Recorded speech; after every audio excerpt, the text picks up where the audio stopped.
Do a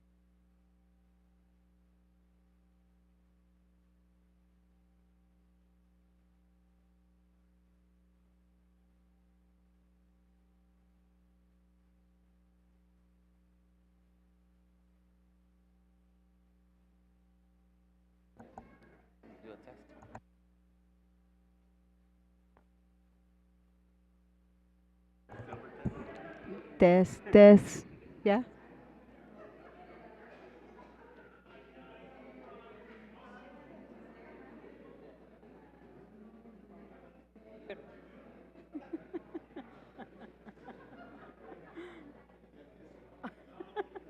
That's me. Test.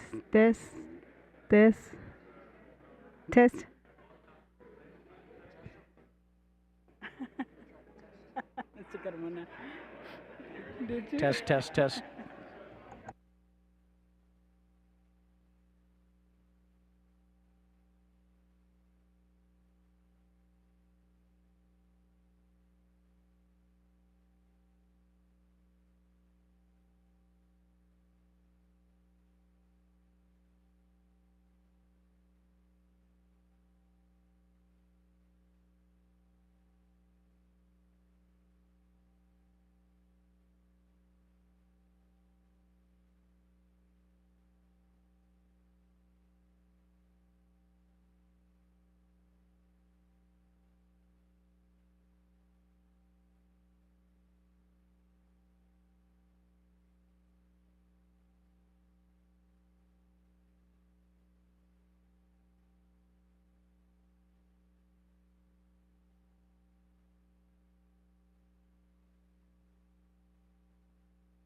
Test 1, 2, 3, test 1, 2, 3.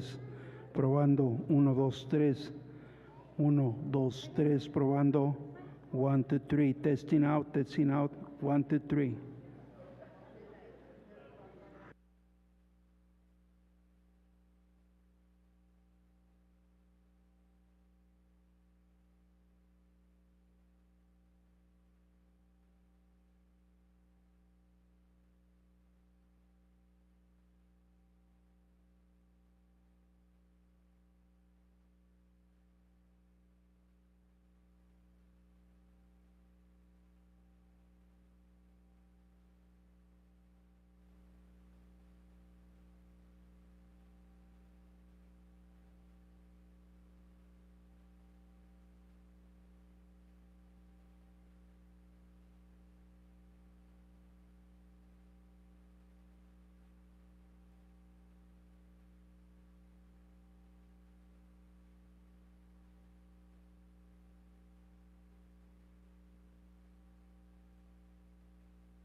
I have the old-fashioned one.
Red light means it's on. So if you want it to be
Good evening, everybody. Thank you for joining us this evening.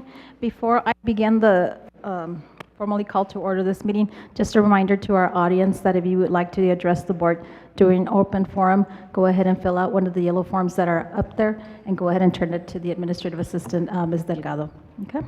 With that being said, I now call this meeting to order. This is the Gadsden Independent School District regular school board meeting for Thursday, October 24th, and the time is 5:01. Ms. Delgado, can you please take roll call? Ms. Flores, Present. Mr. Lira, Present. Mr. Morales, Present. Ms. Murillo, Present. Ms. Rodriguez. Madam President, we have established quorum. Thank you, Ms. Delgado. Ms. Principal Marquez.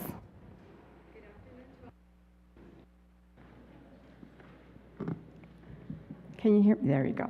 Good afternoon to all of you, Madam President, board members, Mr. Dempsey, and Gadsden community. Thank you for joining us today. I am proud to announce to you we have our Student Council President, Ms. Dana Barron, with us today.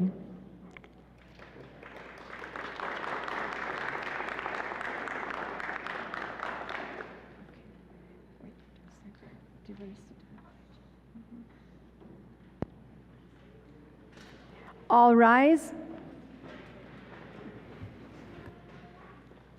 Go ahead, start.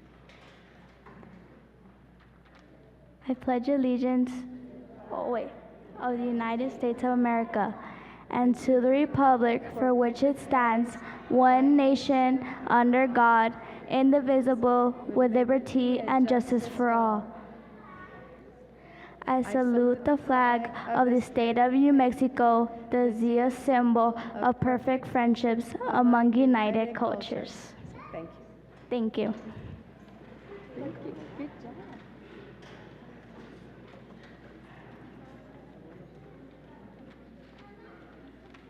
Ms. Marquez, is there going to be a performance? Yes. Yeah, go ahead. I'm sorry. Thank you very much. Now for us today, we have our first grade students under the direction of Mr. Lozano, our music teacher, and one of the teachers are here is Ms. Vasquez. Mr. Lozano, it's all yours.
Thank you very much for joining us today. This concludes our program. Thank you.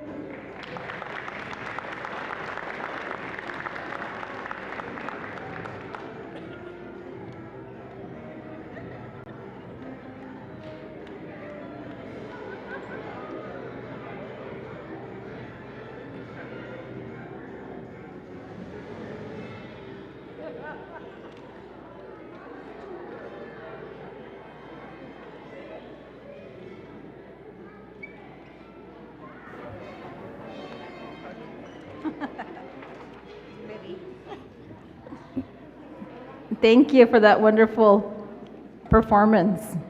And I can really tell October has beautiful stage presence. I asked her, what's your name? Tells me October. I'm like, no, not the month. What's your name? October, miss. I'm like, so very nice October.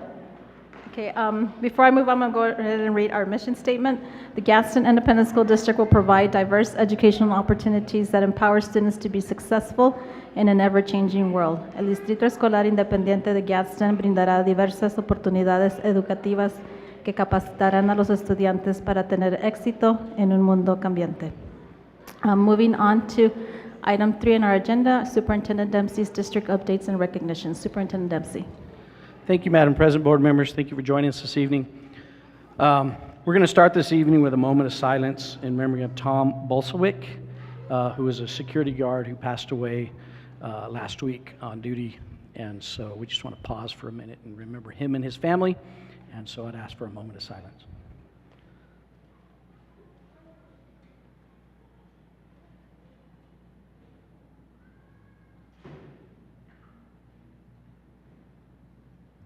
Thank you. Our next item we have is Mr. Beach is going to help us. We're going to get to recognize some students who participate in the state fair with some art awards. Good evening, Board President Flores, members of the board, and Superintendent Dempsey. It's my honor to be here this evening to recognize the incredible art teachers in their handiwork. As Mr. Dempsey said, these awards are for the Southern New Mexico State Fair, which was held in September.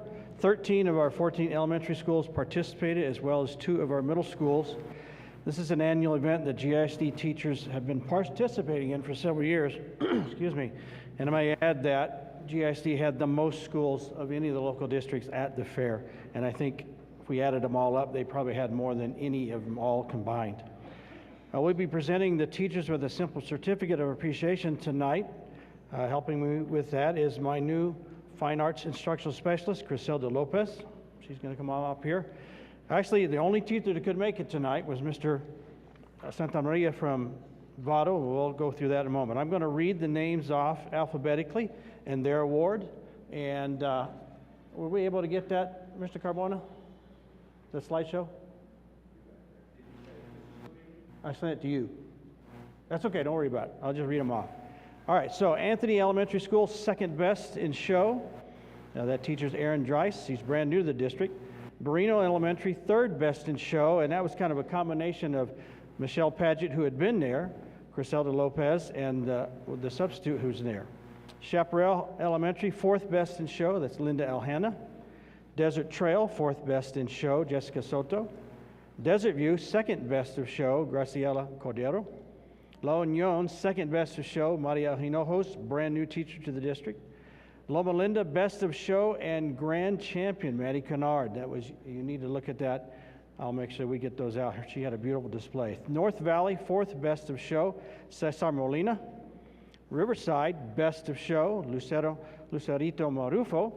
Santa Teresa Elementary, third best of show, Kimberly Reyes. Sunrise Elementary, third best of show, Alicia Gomez. Vado, best of show, Mr. Joel Santamaria. All right, come on up, Joel. Okay. And since he's the only one that showed up tonight, I'll buy him lunch or something to make up for it. Appreciate him being here. You got that? Thank you very much. Thanks, sir. Great job. And thank you, yes.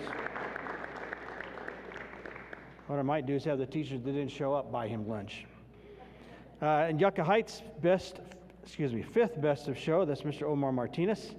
Chaparral Middle, second best of show, Alina Boucher. And in Gadsden Middle School, best of show, Cecilia Anzua. So our art teachers are doing a great job. And you need to go, if you get a chance to go see their work, please do so. Thank you very much.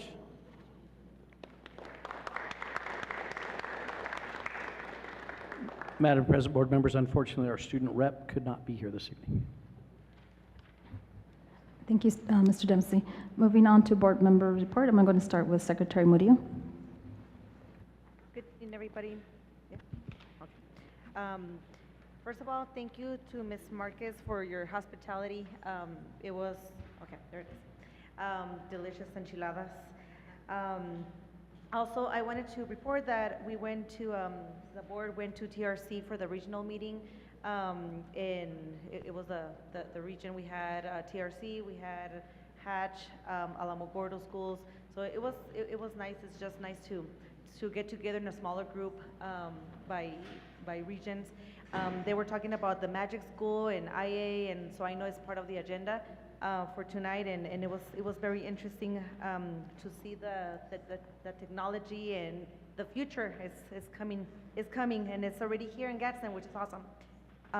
Also, I attended, I'm part of the DACC advisory board, and we had it at NMSU Golf Course.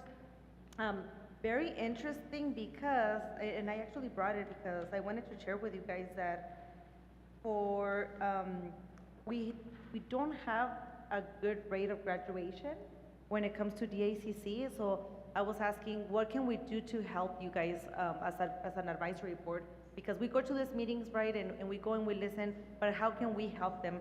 They only had 17% of graduation, and so I don't know if it's a lack of support from the students. I asked them to do a survey, and they said that the majority of them, they were talking about transportation or that they had to work.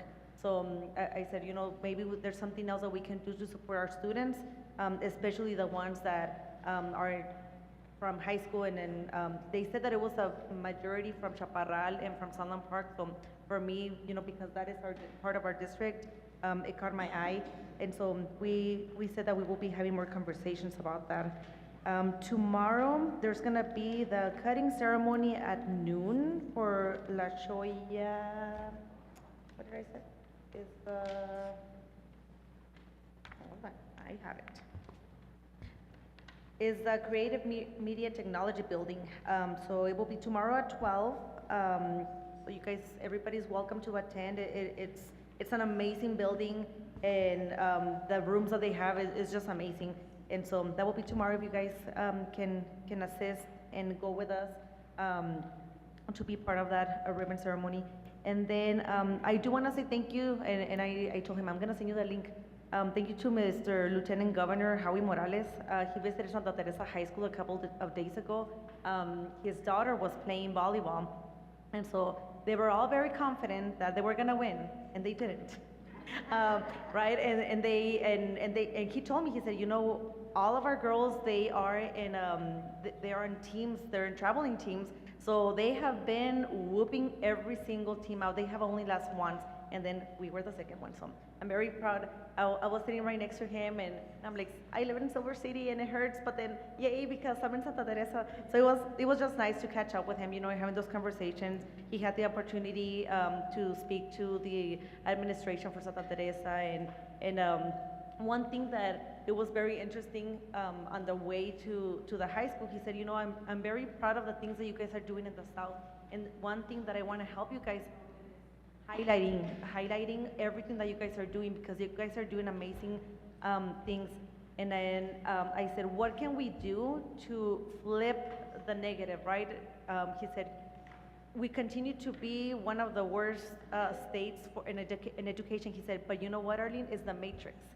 I wonder what the matrix are, because you guys are not the worst. So I'm like, I agree. Also, I want to thank Santa Teresa High School ROTC. This is the second year in a row that they've been helping St. John Paul II Parish. They have an annual fiesta, and so we have a lot of retired men, you know, they're older, and they have a really hard time taking down the tarps. So they had the whole team there, and I went yesterday, I stopped by and I took some pictures. So the priests and the volunteers, they were very, very happy to have them. They had a great conversation, so I just want to thank the RTC for doing that community service to our local church. Early voting has started, guys, and it will run all the way to November 2nd. It is on the website. Another one, the police department. We have 3 interns again, Santa Teresa High School. Ms. Alex, you're doing amazing things out there, because we are, you know, they're saying Santa Teresa High School is all over the place. So I'm really, really happy to see positive things happening. And the positive has been happening. We just haven't been, I don't think we have been doing a really good job as a community to really embrace that and really putting it out there, what our high schools are doing. And then congratulations to all the principals. It is National Principals Month, so thank you so much for everything that you guys do for our schools. You guys are not only the principal, but you guys are parents to all of those kids. You guys know all those kids by name, and so I really, really appreciate everything that you guys do for us. Good luck to the state marching. It will be this Saturday in Rio Rancho High School, right? So good luck to all of our high schools, the ones that are participating. I saw all 3 high schools participating. They're on the list, so I don't know if they're all participating or not, but if you're going, Ms. Laura, please take pictures, since I don't have a high schooler there anymore. And then one thing that I would like to request, because like I said, I would like to really embrace and show Gadsden all over the place. So we are gonna be going to Atlanta for the School Board Association, right? And I got the email, and I'm sure you guys got it too, for the Magna Awards. So the nomination ends on the 31st.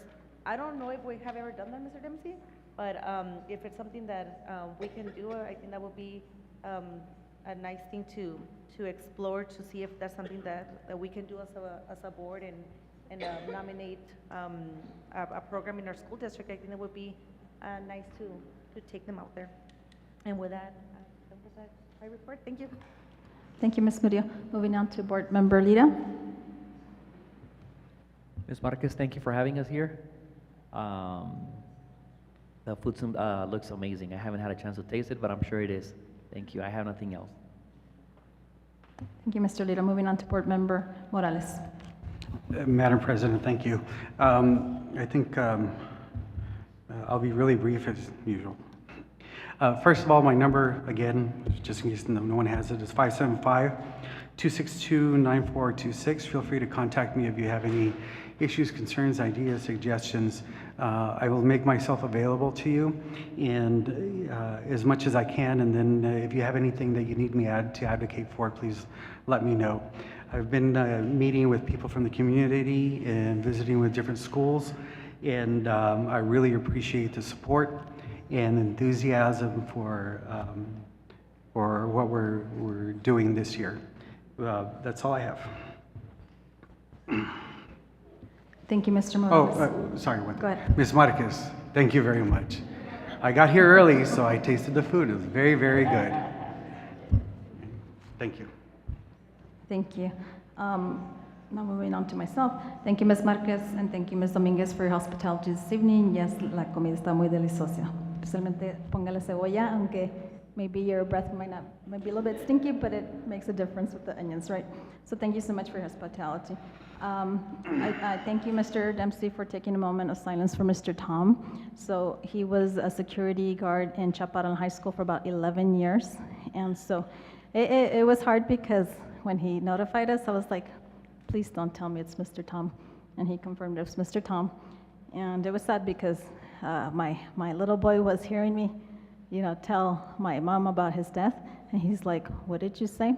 And so, he was a wonderful young, young man. He was an awesome security guard. I always look forward, whenever we went to the games, my son would always, where's Mr. Tom? So we would go find Mr. Tom, and he always carried with him a roll of stickers. And so my son was always looking forward to getting stickers from Mr. Tom. So rest in peace, Mr. Tom. We love you, and my condolences to Ms. Rose. I also attended the Fall Region meeting in TRC, and so that evening we did learn about AI, and so like Ms. Murillo had mentioned, they talked about magic bus or magic school, and so looking forward to hearing the presentation from our TikTok Kings, I think is that what they're called? So looking forward to that presentation, TikTok Kings. Okay, yes, Ms. Moody also touched on is that this Saturday, I would encourage all those who can go this Saturday. Thank you, Mr. Dempsey. I'm going to be able to go on Saturday to support all of our 3 bands. Encourage you to be out there to be part of history. Why do I say that? Is because this is going to be the first ever state marching band competition that's being hosted by the New Mexico Athletics Association, so thank you to them. And so yes, all 3 high schools, Gadsden High School will be performing at 9:15, Chaparral High School at 9:30, then there's a break, and then it's going to be the, ¿cómo se dice? I want to call it the Pride of the Desert, but no, it's the, ¿cómo es? Yeah, I combined it, desert, ¿Qué es Miss Suggs? The Diamond of the Desert, Santa Teresa High School. Looking forward to watching the performances. Yeah, I was Googling Pride of the Desert, and I'm like, doesn't exist. So, yes, Panther Pride, and yeah. So, good luck to all of our high schools, and have fun out there. What else? And then, I haven't had a chance, if you want to go, you'll have to purchase your tickets on GoFan too. And then, I don't know if has the Battle of the Helmet occurred, Ms. Nugent, yet, or is that Friday? It's tomorrow. Where is it at? So yes, tomorrow for our Warrior alumni, current students, alumni from Gadsden High School, current students, staff. Tomorrow, you said at Gadsden High School? Gadsden High School, tomorrow will be Battle of the Helmets, so I'm sorry, Ms. Suggs, but go Panthers. Pero have fun, everybody, have fun, ¿verdad? What else? I think that's it for me.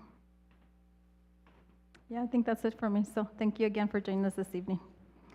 Moving on to our item 5 for this evening, which is Human Resource Report. That is only there for public knowledge. No action is required on behalf of the board. Moving on to modification of the agenda. Do I hear a motion?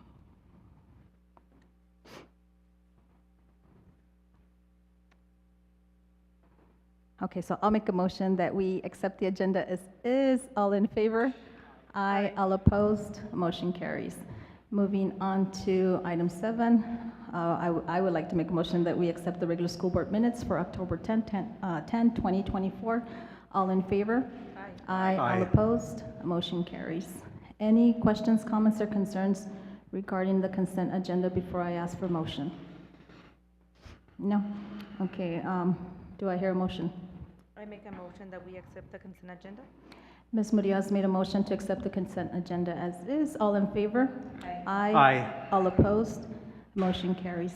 Moving on to open forum. Ms. Delgado, do we have any speakers this evening? Madam President, we have none. Thank you, ma'am. Moving on to action items. Our first action item for this evening is 10A, reschedule December 10, 2024, regular school board meeting. Superintendent Dempsey. Madam President, board members, if you recall, we originally had a conflict with our December meeting that conflicted with the New Mexico School Board Association's annual conference. So last meeting, we attempted to move it to the 10th. The annual primer that we have this will be the second annual that we've done it. Las Cruces Public Schools will be hosting, and they are asking to do it on the 10th. So I'm proposing we move the December meeting to Tuesday, December 17th to avoid those schedule conflicts so we can participate in all those events in December.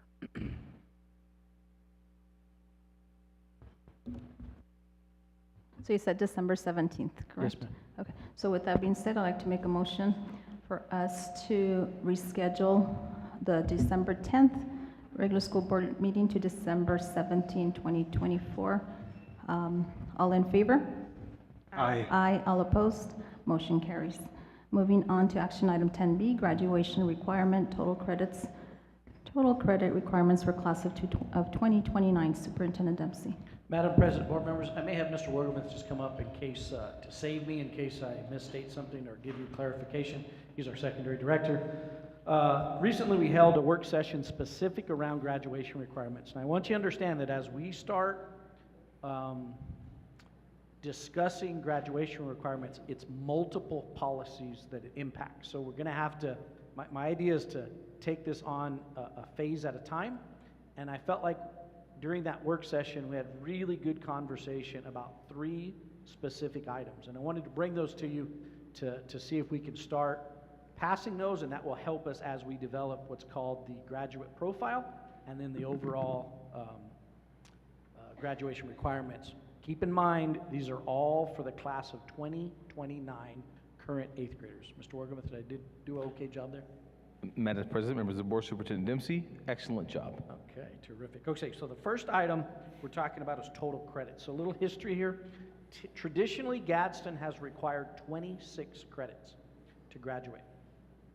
The state of New Mexico has typically always required 24. Mr. Wogemuth worked very hard to survey students and get some feedback from parents and staff, and trying to understand the benefits or, who would be in support of what.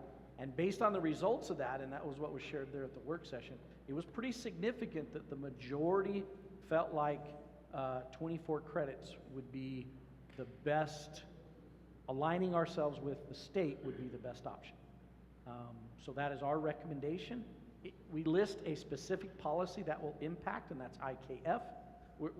Again, we'll have to pass these all in one big chunk, but I wanted to get started on this process so that we don't get behind in it. Questions or ideas? Any questions, comments, or concerns? I just wanted to also give you a shout out because you used AI as part of the process, so I appreciate, that's awesome. I don't know how you did it, but that's awesome. And the way you set it up, I really enjoyed that, Mr. W. It was awesome, yes. Thank you, Madam President. Okay, so if there's no questions, comments, or concerns, I would like to make a motion for us to go ahead and, for the class of 2029, for their credit requirement to be 24 credits. All in favor? Aye. Aye, all opposed? Motion carries. Thank you. Moving on to action item 10C, graduation requirement, health requirement for class of 2029, Superintendent Dempsey. Madam President, board members, so this particular item, again, another good conversation. The requirement is to have a half credit of health education. Now, you could have that in the middle school or the high school. Now, what happened, what I thought was interesting is as we gathered feedback from our stakeholders, parents and students especially, they really felt like they need it in both. And so that kind of shocked us a little bit. We didn't quite expect that, but I think at the end of the day, when we're taking feedback from students and parents and trying to, be responsive to it, I think we've come up with a way. So we could offer some health that would be integrated at our middle school, and then we would actually offer the half credit there at the high school. Mr. Wogemuth, I'm sure I've had to have messed some of that up, so please help me. Madam President, members of the board, Superintendent Dempsey, an excellent job. Again, half credit required at high school, integrated units we'll select some courses to integrate them into in the middle school. Questions, comments, concerns? I just had a question. So in looking at the presentation, so if it is the will of the board to move forward with this action item, then in the future, we would address that policy, right? Just like it's stated. Madam President, members of the board, Superintendent Dempsey, as the Superintendent said, we'll take these individual pieces that you're giving us specific action on, and then at the end of all of this, later in the spring, January, February-ish, when all this rule is done with the PED, we'll bring you the whole package IKF, obviously in a couple of different readings, to do a final approval on before it's official. But this gives us clear steps to go forward. Okay. So there's no more questions, comments, or concerns. I'm going to go ahead and make a motion that we accept the graduation requirement where we are going to require half credit of health in high school and then integrate units of health into our middle school's courses. All in favor? Aye. Aye. All opposed? Motion carries. Moving on to action item 10D, graduation requirement, require Algebra 2 for class of 2029, Superintendent Dempsey. Madam President, board members, again, this was one of the third item that I felt like we had some really good conversation about, and want to make sure everybody's clear. Algebra 2 is a current graduation requirement. It's been in place for several years. As we discuss this and talk about it, higher level math and science is a key. It's a gateway to STEM careers, and we really feel like it's incredibly important for students to have that exposure so that they can take those next steps. So the recommendation is to keep Algebra 2 as a graduation requirement for the future students. Any questions, comments, or concerns? No? Okay, so I'm going to go ahead and make the motion to this evening that we keep the requirement for Algebra 2 for our graduates. All in favor? Aye. Aye. All opposed? Motion carries. Moving on to action item 10E, redistricting project consideration and possible approval of new district. Superintendent Dempsey. Madam President, board members, I put this under action. I realize that we may not be quite ready, but I really want to get this back on our agenda, and thinking about this is a very important component. We do have a new member, so I wanted to walk through how this process has taken place so we're all comfortable, because at the end, and we've talked about this, the board will make a decision at some point, and then somewhere down the road, someone will bring up, oh, I didn't know that was occurring. And that's always probably a little frustrating for all of us. I wanted to share with you that we, just a reminder for some and maybe new information for others, July 27th, we held a work session regarding the redistricting. Let me back up. I want to preface this. If we have parents in the audience or as parents are reaching out to you as board members, the biggest concern that I've heard is they think redistricting affects attendance zones for schools. It has zero effect of attendance zones whatsoever, has no effect on that. It's what areas each of you represent. And so that's one thing you might want to be prepared for as community members I've spoke to. They connect it to attendance zones, not necessarily that. So July 27th, we had a work session. August 8th, regular board meeting, we had a discussion. September 5th, regular board meeting, another discussion. Then we started the community meetings. So September 16th, 17th, 18th, 23rd, and 25th, we held community meetings. Some of those were tied to other events, so we could honestly bring in more people to make sure they were getting that information. And we presented the same presentation at all 5 of those. So each of the current districts represented, there was a community meeting they were invited to, and then today we're having another opportunity to discuss it in an open meeting. I would encourage you on the website, on the district website, under school board, under the tab school boards, there's the 3 possible options, and I would encourage you, now if the board's ready to take action, I'm okay with that. But if they're not and want to spend a little bit of time on it, which is probably what I would recommend, but I'd really like to see this get done in November so that we can advertise it really well to our communities. So, questions? Questions, comments, concerns? Do we want to wait? I'm good. Whenever you guys want to vote. Mr. Lira? I'm ready. Ready, Ms. Woody?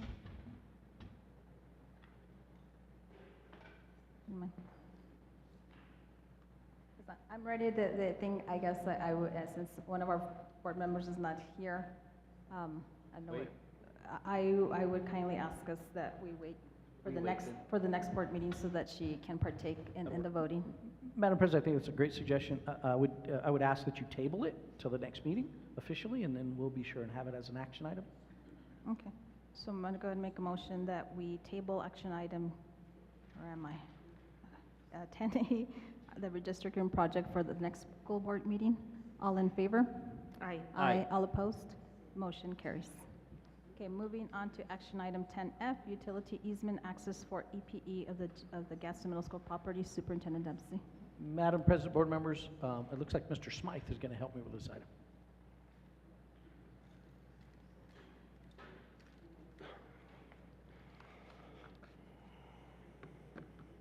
Madam President, school board members, Superintendent Dempsey, I bring to you for action tonight the proposed easement for El Paso Electric at Gadsden Middle School.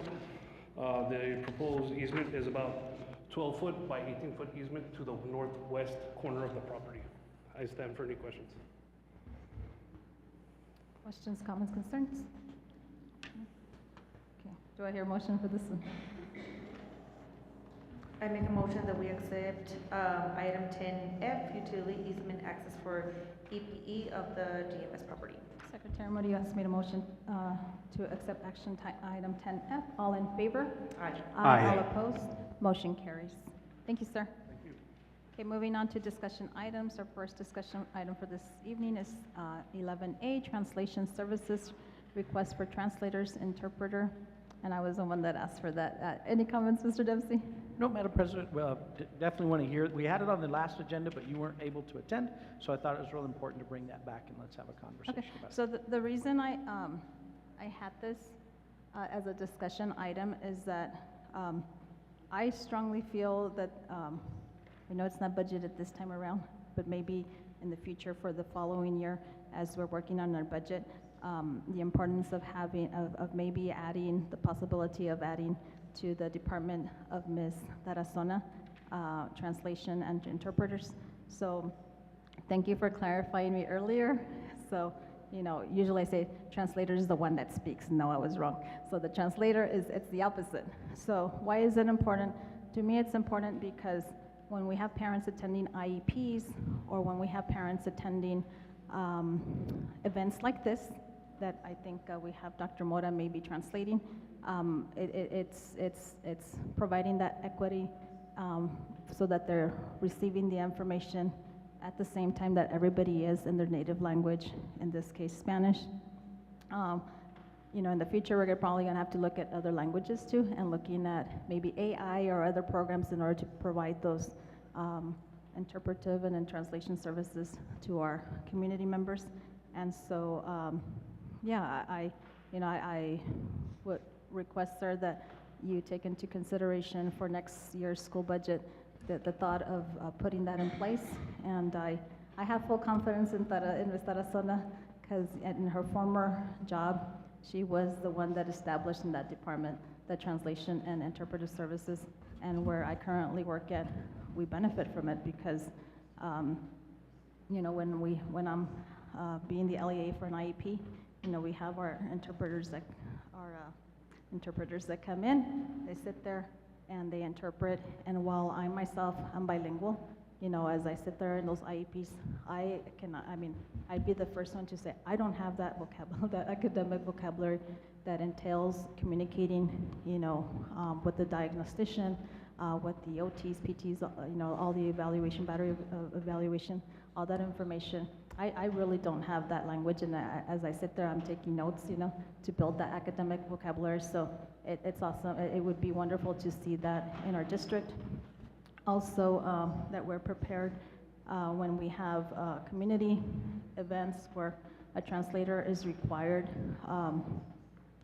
that it's right there live, because what usually happens if the person, let's say Ms. Murillo was translating right now for me, it takes double the amount of time. Y se desesperan la gente, people get desperate. So just food for thought, and that's what I was thinking about. And yes, full confidence that Ms. Tarazona can surely help us with this. Thank you. Any questions, comments with Mr. Morales? Madam President, thank you. How do you see this working? Do you see this as being budgeting FTEs or offering stipends to existing employees that can translate? Would I be able, could we ask Ms. Tarazona to come on? Or Madam President, here's, and we've had a little bit of conversation about it. Stipends are an option, and for like evening and afternoon events, that's fine. During the workday, if I have to pull them out of something, then I'm probably moving them from a job that they're already doing, and so it might get a little tricky there. So, I think what we would first be considering is FTEs. Now the question is, can I keep them busy? Do I have enough work? And it's not going to be, do I have enough work? It's going to be, can I schedule them so that they can, continue to support whatever needs are out there. So, at the end of the day, when you look at our population, I think it makes a lot of sense. And so, what I would say is, I would ask that give the leadership time a little opportunity to kind of roll it around a little bit, see what we think we can make occur, and then it'll be reflected. We'll try to highlight it and reflect it in next year's budget. I think I could say that, Renee came to me. I believe these individuals that do this are full-time employees, so that's what they're devoted to. That they don't do anything else but that. And just a thought came to my head right now is that, we, with the bilingual seal, we are graduating students that are ready for that. And we do know that not everybody, everybody has different dreams, and some of them might not go to college. And, Ms. Tarazona was mentioning how one of our kiddos is currently fresh out of college, being an interpreter. So it's an opportunity, I think, also to hire our own students for that. So, Ms. Tarazona. Good evening, President Flores, members of the board, and Superintendent Dempsey. So we did start this type of service in Las Cruces. We were servicing 11 different languages, the majority, of course, Spanish. So the main focus was to make sure that we were compliant in our IEP and that the IEP was translated proficiently to the parent. So a lot of us are fluent in English and Spanish, but not academically fluent, and we do not have that vocabulary. We started really simply with a router, which can be integrated to maybe a current secretary or data clerk position, and 3 FTEs. When we looked at FTEs, we took them through the ACFOL translation and interpretation certification. We paid through it, and I believe the starting salary was about $45,000 for each person. For the size of the former district, we had 4. I think that we could even start out with 2 FTEs, and GISD, the majority of the work would be interpreting. The translation, we do have the AI platform, but again, you gotta proofread because you do lose a lot of meaning sometime, even in the AI translation. So, I mean, there's many ways we could do it, Mrs. Flores. Depending on the budget, we could add it to SPED services, bilingual services, wherever we see it fit. But we could definitely get that process going just to make sure that all of our Ls that are in SPED, receiving SPED services, parents are giving accurate information, which we cannot guarantee if the person is not certified. And a lot of us are not certified. Thank you, Ms. Tarazona. And thank you for I know, leave it up to your leadership team, and I know you're going to go back and forth, but that's what it's about. So thank you so much, sir. Miss, Thank you, ma'am. I'm not, Oh, go ahead, Mr. Morales. sorry. I totally agree with the intentions and all this stuff.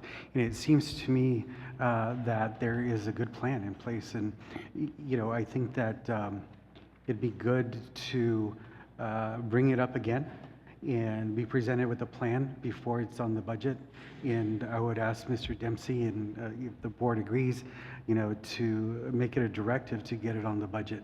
And not only on the budget, but to have a full plan of implementation, you know, and if there's funding available now towards the end of the school year, then maybe it can start to be implemented and we can get a head start for the next academic year. That's all. Thank you. Yes, Mr. Dempsey, I know you're going to work on that, so I appreciate it. Did you want to make a comment? No, ma'am. We'll definitely work on it and work on a plan. But one thing I would want everyone to just kind of process a little bit is when we're talking FTEs, we're talking recurring dollars. So we just have to understand that.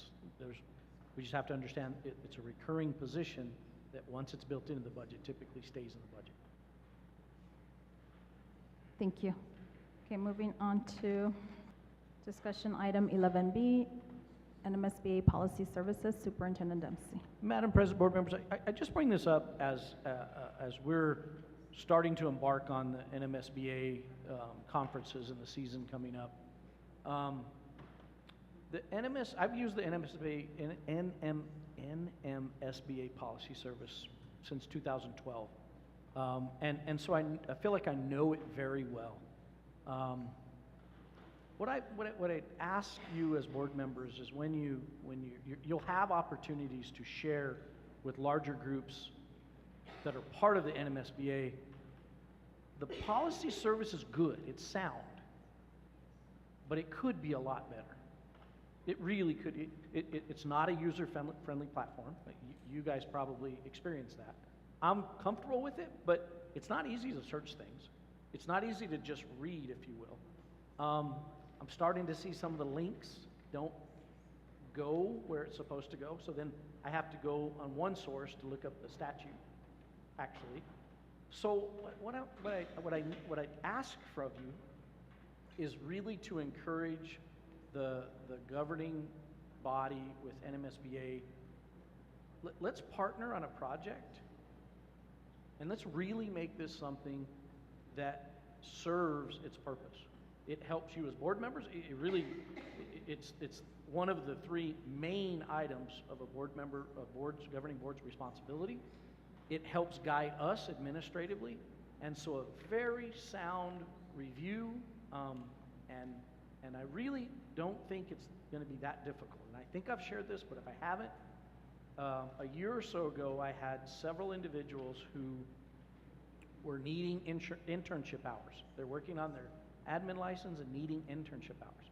We spent several days going through the policy and finding where it needed a comma, where something needed to be indented. And we got over half of that work is already documented in a Google Sheet that I could hand to anyone who can fix it. But you got to remember, this is all copyrighted material. So I have to be really careful what I am able to do there. So I just really encourage a hard push, because a little project with a few districts, we could make this a really good, sound policy. And I will say it in an open meeting, I think sometimes attorneys like it when we don't have good policy, because that makes them a whole lot of money. And so let's not be using taxpayer money to pay attorneys. Let's use taxpayer monies for kids, and let's get a better policy in place, because we can do a better job on this. And you can help me with it, okay? Questions, comments? So I did have a comment, Mr. Dempsey. When we were approving the agenda, have you reached out to Mr. Guillen? And if not, I was gonna maybe at our board of directors meeting come December when we meet, I'm wondering if I can reach out to him and then ask him for you to present and, you know, get the ball rolling like that maybe? Madam President, board members, I've had multiple conversations with Mr. Guillen about this. I've offered, even I would love to partner, and meaning we'll spend some dollars to make this happen, because in the long run, it'll only benefit the district. And at the region meeting in Tier C, I brought it up to him again. I said, Joe, I really want to work on this project. Let's make this thing happen. Mm-hmm. And he said, okay. So if you'll help me with it, I would be honored to present, and maybe we can get some movement on it. And really, ultimately, it's not a lot of work. It really, we can improve this very quickly. Just the powers that be have to be willing to do this. Okay, so I'll reach out to him to hopefully get you on the agenda. Sure. And then here's another idea if you're willing to do this. Right now, I was looking at my email and there's a call for presentations for that. I don't know if you would allow us to have a session in order so that we can persuade other board members. See? Madam President, anything to do to, really, it's important. It's incredibly important, because it drives all of our handbooks, student handbooks, employee handbooks. All the work we do, our administrative team refers to policy almost daily. Okay. HR, more than daily. They have it memorized. And so for that to, sometimes you have to drill a little deeper into the stat and the other pieces. And when those links stop working, it really hinders our ability to do work. And there's really, in my opinion, in this day and age, no reason for that. It really has to be a tool that's right at our fingertips. So again, we can make this happen. It's good sound policy. It just needs to get in a better platform and some organization to it. So I'll go ahead and reach out to Mr. Guillen, and then just FYI that the deadline for receipt of proposals is the close of business day for November 6, 2024. And then I can forward that to you, Mr. Dempsey. Thank you, sir. Okay, moving on to discussion item 10C, legislative primer, Tuesday, December 10, 2024, Las Cruces Public Schools. Superintendent Dempsey. Madam President, board members, as we've discussed, Las Cruces Public Schools will be hosting the second annual legislative primer on Tuesday, tentatively scheduled for Tuesday, December 10th in Las Cruces. So if you'll get that on your calendar, really last year, terrific event, very well attended by legislators from our area, and a great opportunity to share with them our platform and our proposals as well. Any questions, comments? Mrs. Murillo. I have a question, because when we went, I think it was a regional meeting, or I think it was when Las Cruces hosted, I know they have a group of people that they take with them, and I know like it's for us, but since we had the workshop and we had the principals and we had the leadership team, and I'm seeing that we're all in tune with what we want, because we already know what we want, right? Like, we already have, right? Madam President, board members, I would. Are we ready? I've made a couple attempts to try to get a list of priorities. I have the School Boards Association. I have the Superintendent's Association legislative platform. I do not have Gadsden's legislative platform, so I don't know that I could answer that for you. Can we get that ready so we can be ready when we go up there? Especially because, I mean, when they have hosted, they, like Mr. Dempsey said, everybody shows up. And so considering that we're gonna have legislators, not just from our district, but, you know, from Las Cruces, they put a big show. I think I would suggest that we're ready for that. And if we can take maybe like some of the members for leadership with us too. I mean, they do it, why can't we, right? But I don't know, because it's December 10th. I do like that idea, but to be fair to Mr. Dempsey, we haven't given him a clear directive on what our priorities are. So yes, we can do, I think we can do that now, sir, right?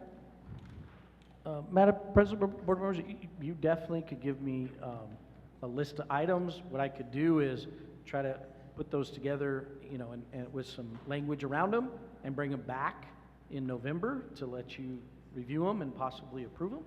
I'll be happy to do that. So do we have any ideas for a platform right now? Because I do, here I go. The one definitely that's important to me is the stipends for our special education teachers. And I'm not even gonna say, sir, that not even a stipend, a salary differential. Why a salary differential? Because there's a difference. If you get the salary differential, that means that applies to your retirement versus the stipend doesn't. And then with that being said is, I would love that also to apply to our bilingual teachers, that it become a salary differential versus the stipend. So that's a priority for me. What else? Anybody else? You say no, you know, if you think of something, like the gentleman said, go ahead and send him an email, text, let him know. Did you want to say something, Ms. Yes, Maria? I was just gonna say that I'm ready. So, because it's something that we have had conversations about, and it will be the same thing that Ms. Flores comment. My addition will be fine arts, doing something they're trying to like implement into the elementaries. And, because I think those were the only two that I was like really focusing on. Sí. I'm gonna add one more and this is me, I didn't, but I might need your background knowledge, Ms. Murillo, is this whole idea of project search. I'm not an expert on it. I know it does good things, and I know that I don't even know her title, Ms. Garcia, is asking for another person. I don't know and so to me that's very important, sir, and I don't even know what I would call it, because this is a group of kiddos that they deserve that support too. So maybe we might not get it this time around, this legislative session, but you know, going and advocating, lobbying for our population of students that are getting service through Project Search, and letting them know that they are productive citizens in our community, and you know, additional funding for those type of programs. So I don't know. Madam President, may I offer a suggestion? Yes. I think legislatively, you probably are going to have a little bit more, you're going to have a little bit more opportunity for impact if you talk about support for special education students, which could include Project Search. There's not a lot of Project Search programs in the state, so it's not going to entice a lot of legislators to get on board. But if you talk about special education, all of us have special education students. Now, it could then be that we decide, if they give us additional dollars for special education, we decide to utilize it to our Project Search, and that's fine. But I think when you think of the ability to lobby dollars, and you need to appeal to as many legislators as possible, and so you want a little broader swipe there. if you can. Okay. I appreciate your comments, and I like that. Yes, yes, ma'am. I do think I think that will be a conversation that you should have with Mr. Dempsey and leadership team. I don't feel comfortable even like being part of any of that discussion, but I think there's just a need in general across I think I will say across the U.S. I don't even think it's just a Gadsden thing. The lack of support on the SPED department and the SPED units, because it involves as little as IEP overviews, and had a couple of conversations with special education, with in Santa Fe, and it's a problem altogether. But I think not a stipend, but the differential, it will be good, and it's something that it will attract people from El Paso. They're struggling in that area. I like your idea, sir, because then yes, we can bring the idea of project search, and then here's another one that's under the umbrella of, and correct me if I'm wrong, but I think yes, having a conversation with you and Ms. Rodriguez is the need for when our kids are evaluated and they they're have a specific learning disability, to include dyslexia, is making sure that there's the funding there to train our teachers how to teach kids that have dyslexia, because they deserve to learn how to read too. So that's just something else that I came up with just right now. So anything else? No? Okay, thank you, sir. Moving on to discussion item 10E, Federal Programs Budget Fundamentals, Superintendent Dempsey. Madam President, board members, Ms. Villalobos is going to present this item. This is part of a request from the board as we start moving towards budget season, to start to understand the many different budgets. We went through operational last time. This will be, Rosie will give us our federal programs pieces, and then the next meeting we'll try to tackle the others, which are like transportation, student nutrition, things of that nature. Ms. Villalobos? Good afternoon, Madam President, members of the board, Superintendent Dempsey. What I have for you here is a little kind of guideline of how we do the applications and how we handle all the budgets on federal programs. And if we can go to the first slide, Mr. Snowdy, thank you. The first thing, which is very important for us to understand, is how we use and what is the purpose of the federal funds.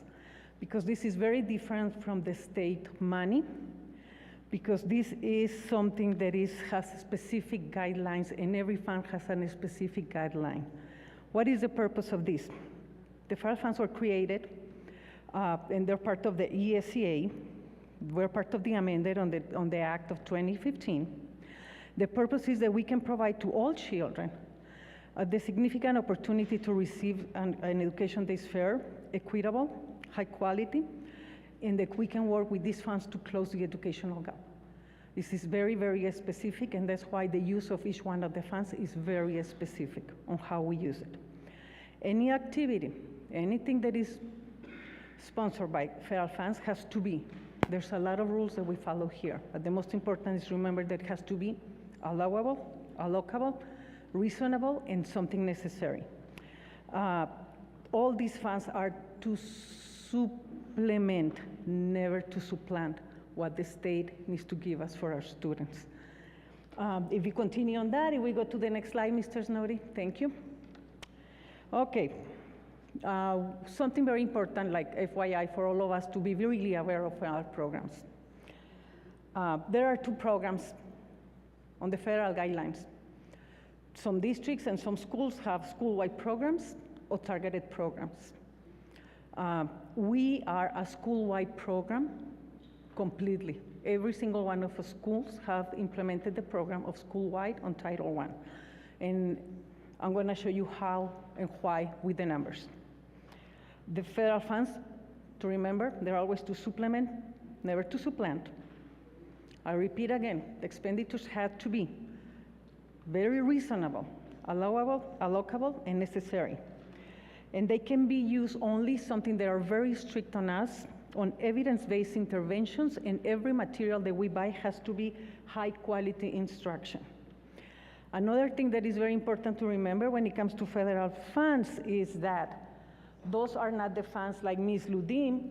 She receives the funds from the state. Federal funds, she never receives the funds. We never receive them. We receive an award letter that tells us you're gonna have the $11 million for Title I. Okay, so we start doing the expenses. When we do the expenses, Ms. Ludim, with her funds, needs to cover for those expenses because she doesn't have the federal funds. Then, when the expense is done, Ms. Erika Villarreal and her department, they submit to the state the reimbursement of the funding. Every time we do something like that, every single expense, it can be for $1 million or can be for $10, has to be completely documented with the evidence, with the fund, the relationship on the application. If something is not on the application, cannot be done. And we have to give proofs on every single thing. The proof on the research, the proof on the who attended a training, all the signatures. There's a lot of documentation. Every expense is highly, highly documented so that we can receive back from the state the reimbursement of those federal funds. Okay, and now this, I know it's gonna be hard for you to see. Okay, so let me tell you what this is a little bit. And let me go, and I'm sorry, I'm gonna get closer maybe to this.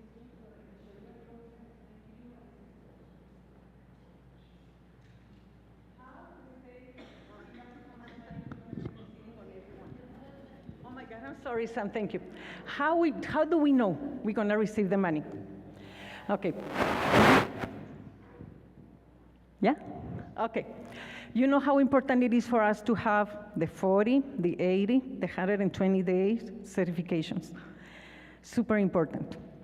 Okay. In order for us to do the applications for the federal funds and for them to tell us, what they look always is the 128-day report. What they do.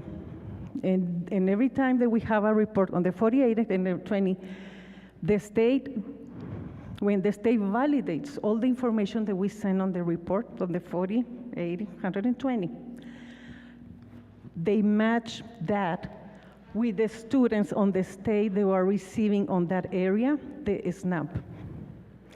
That's how the state measures the poverty levels of the area.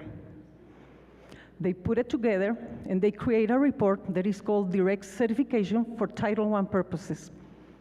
But that certification determines the amounts that we're gonna receive on every single one of our titles. Title I, Title II, Title III, Title IV, migrant and homeless. Everything depends on that.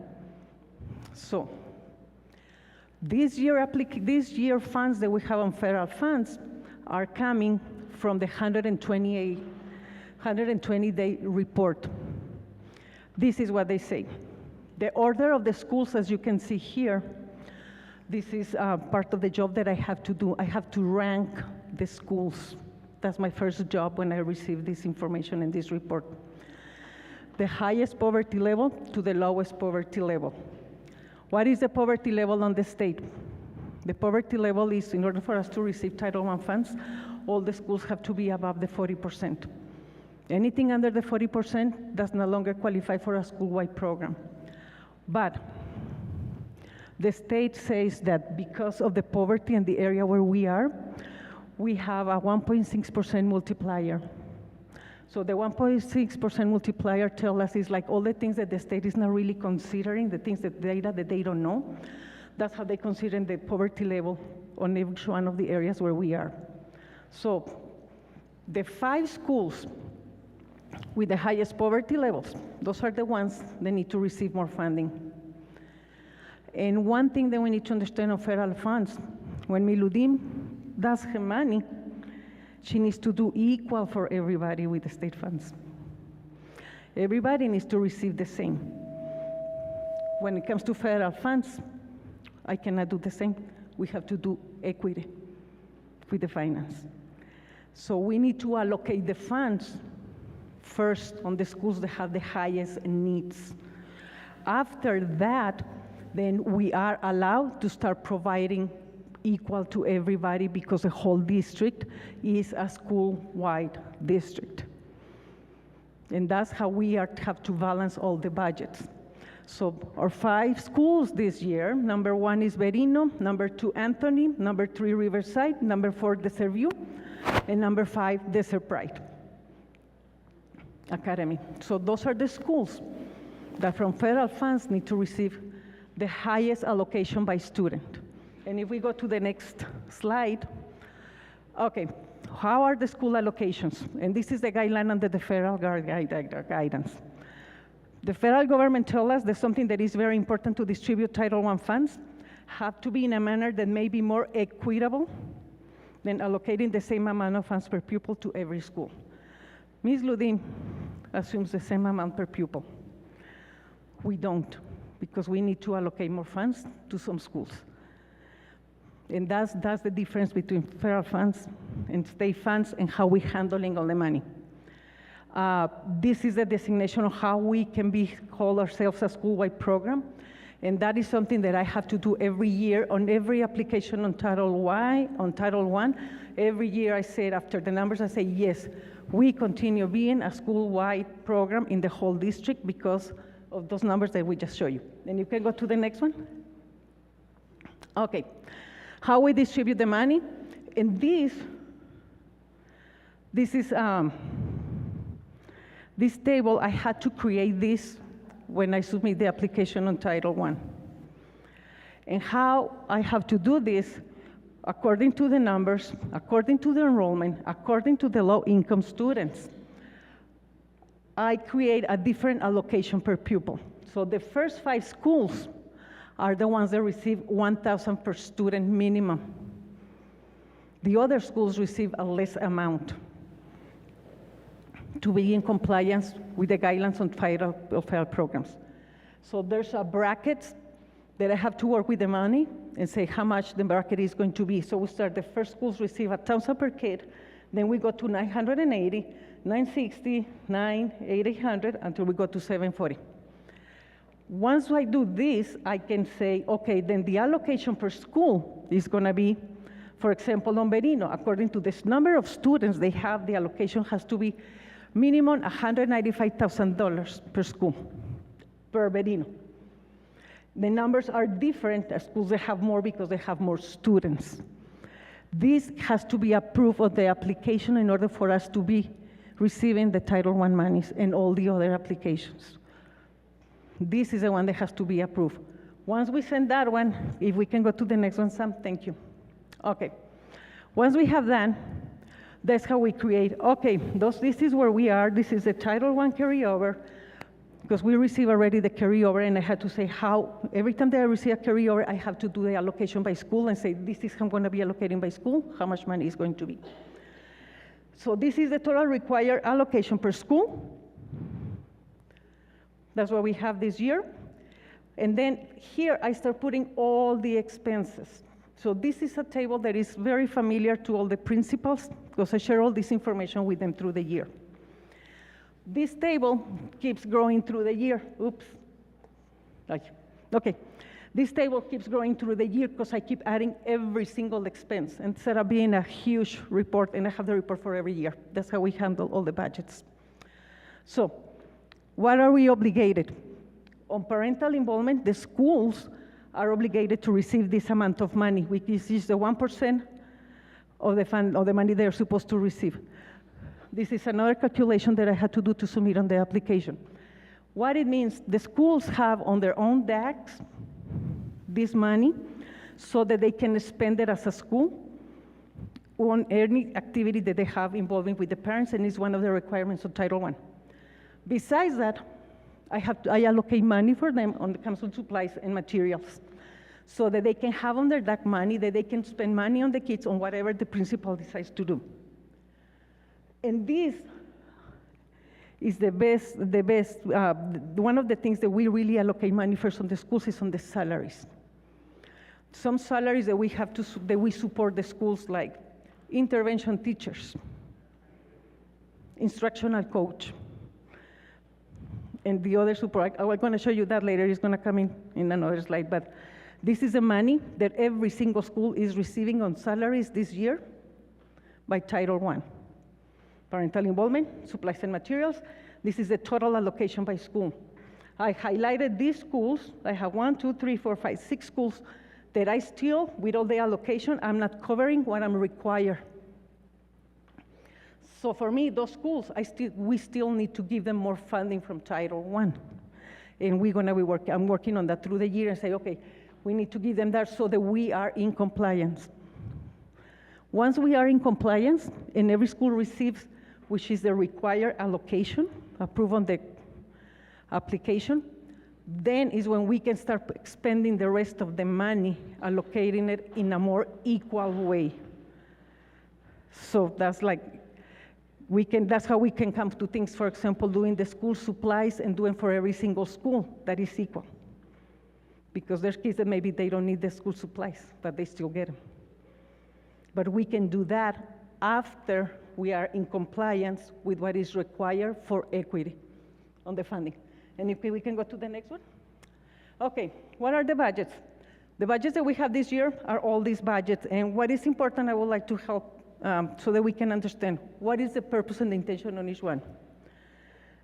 Title I. Why is the purpose of Title I? Title I has a purpose of focusing especially on math and language arts. And it's to close the achievement gaps for the students in disadvantage. Title I really focuses on what are the students with the socioeconomic level that they don't have the resources other kids have, so that we can provide for them the same opportunities. That's what Title I is all about.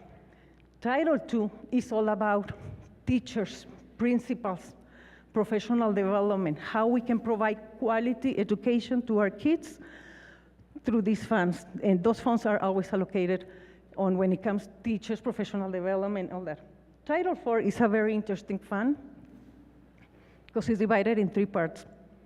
Number 1 talks about a well-rounded education.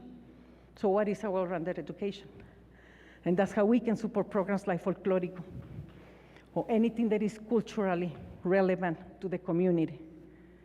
And that's why we support a lot of those programs that are really needed to be with the culture of the kids. Talks about safe and healthy students, and that's how we have been developing all these social-emotional learning programs in the district. And talk about the effective use of technology. Besides that, this is the first year that we have, well, this is the second year that we have the attendance grant. This is the newest grant on the state because chronic absenteeism has become the #1 issue in the nation. So the state is trying to work on this with us. We have been trying to be really innovative with attendance, and we have a little support from the state because it's a very little fund.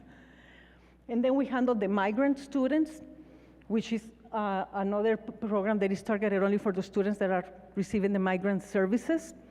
And for us to understand migrant, remember, it's not immigrant, it's a big difference.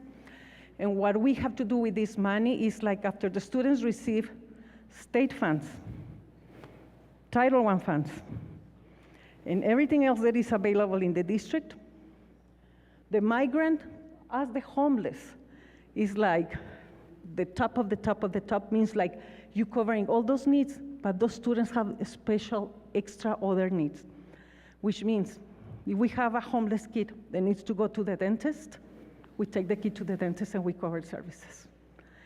If we have a migrant student that really needs shoes, we go and buy them shoes.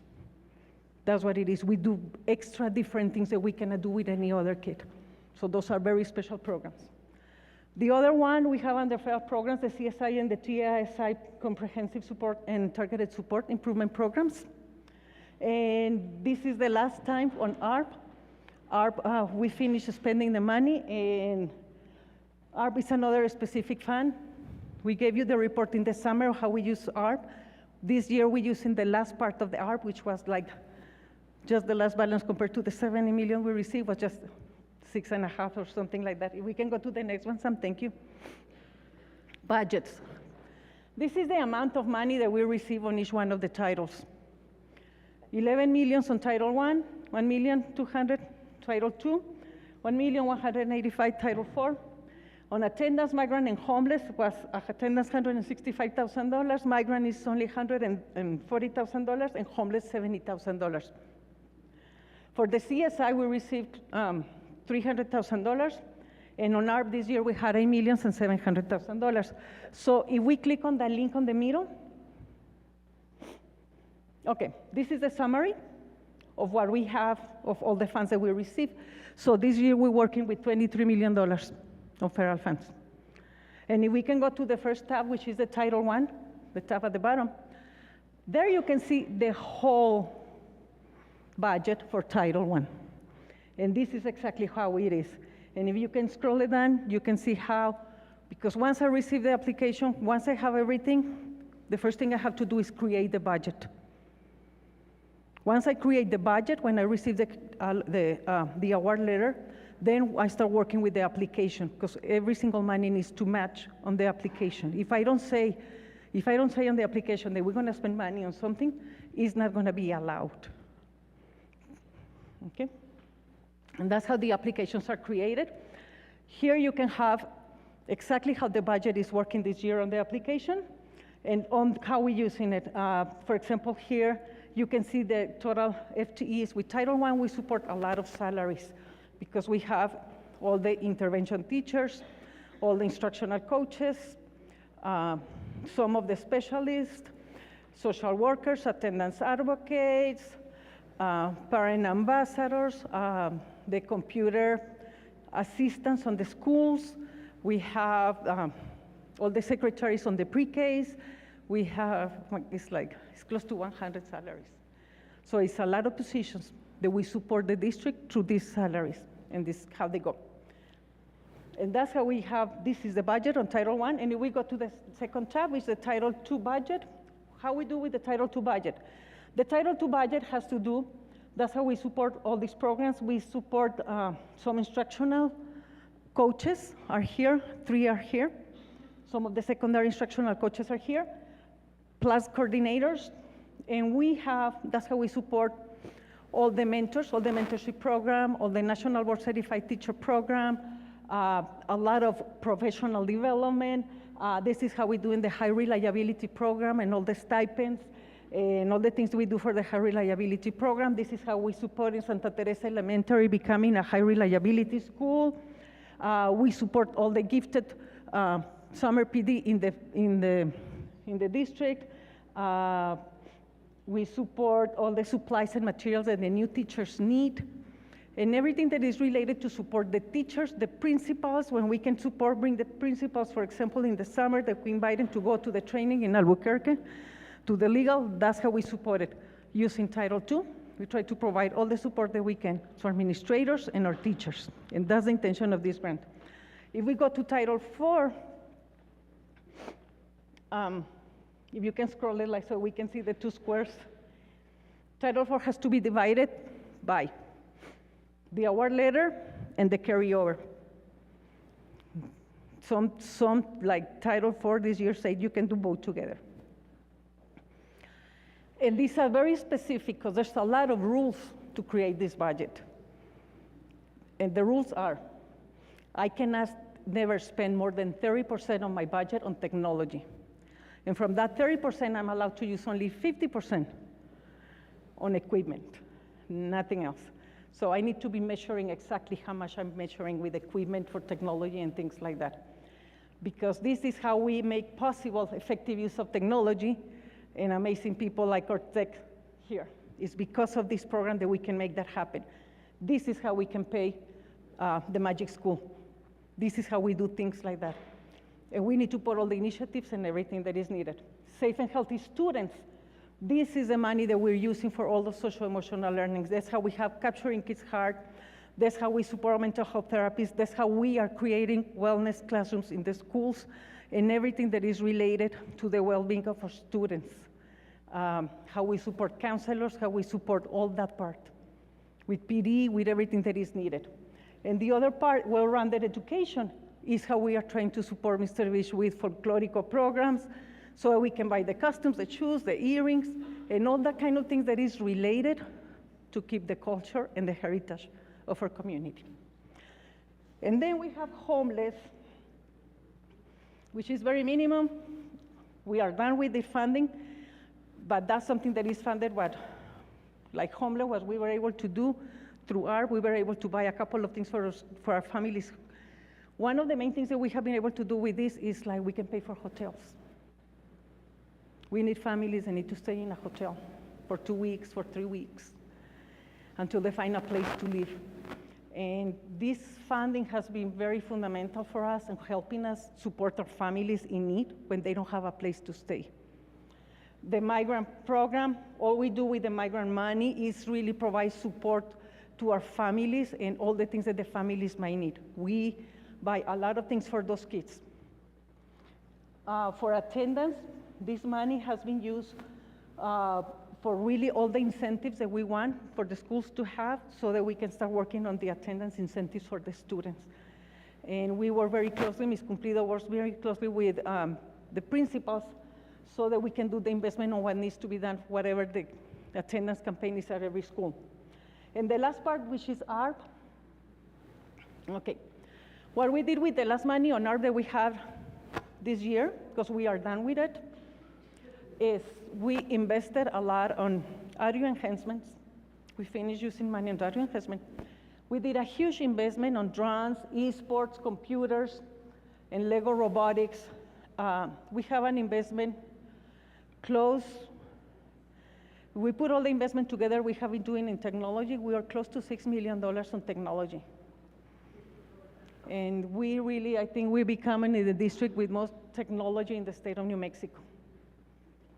We have drones, we have robotics, we have esports, we have a lot of materials that are really gonna put our kids in another direction when it comes to STEM, because we did a huge investment in that. We also bought a lot of Chromebooks to replace for all our students, so we are ensuring that our kids have everything when it comes to technology, and that every kid has access to technology the way it has to be. And that's kind of like in summary. We can go back to the presentation. Thank you, Sam.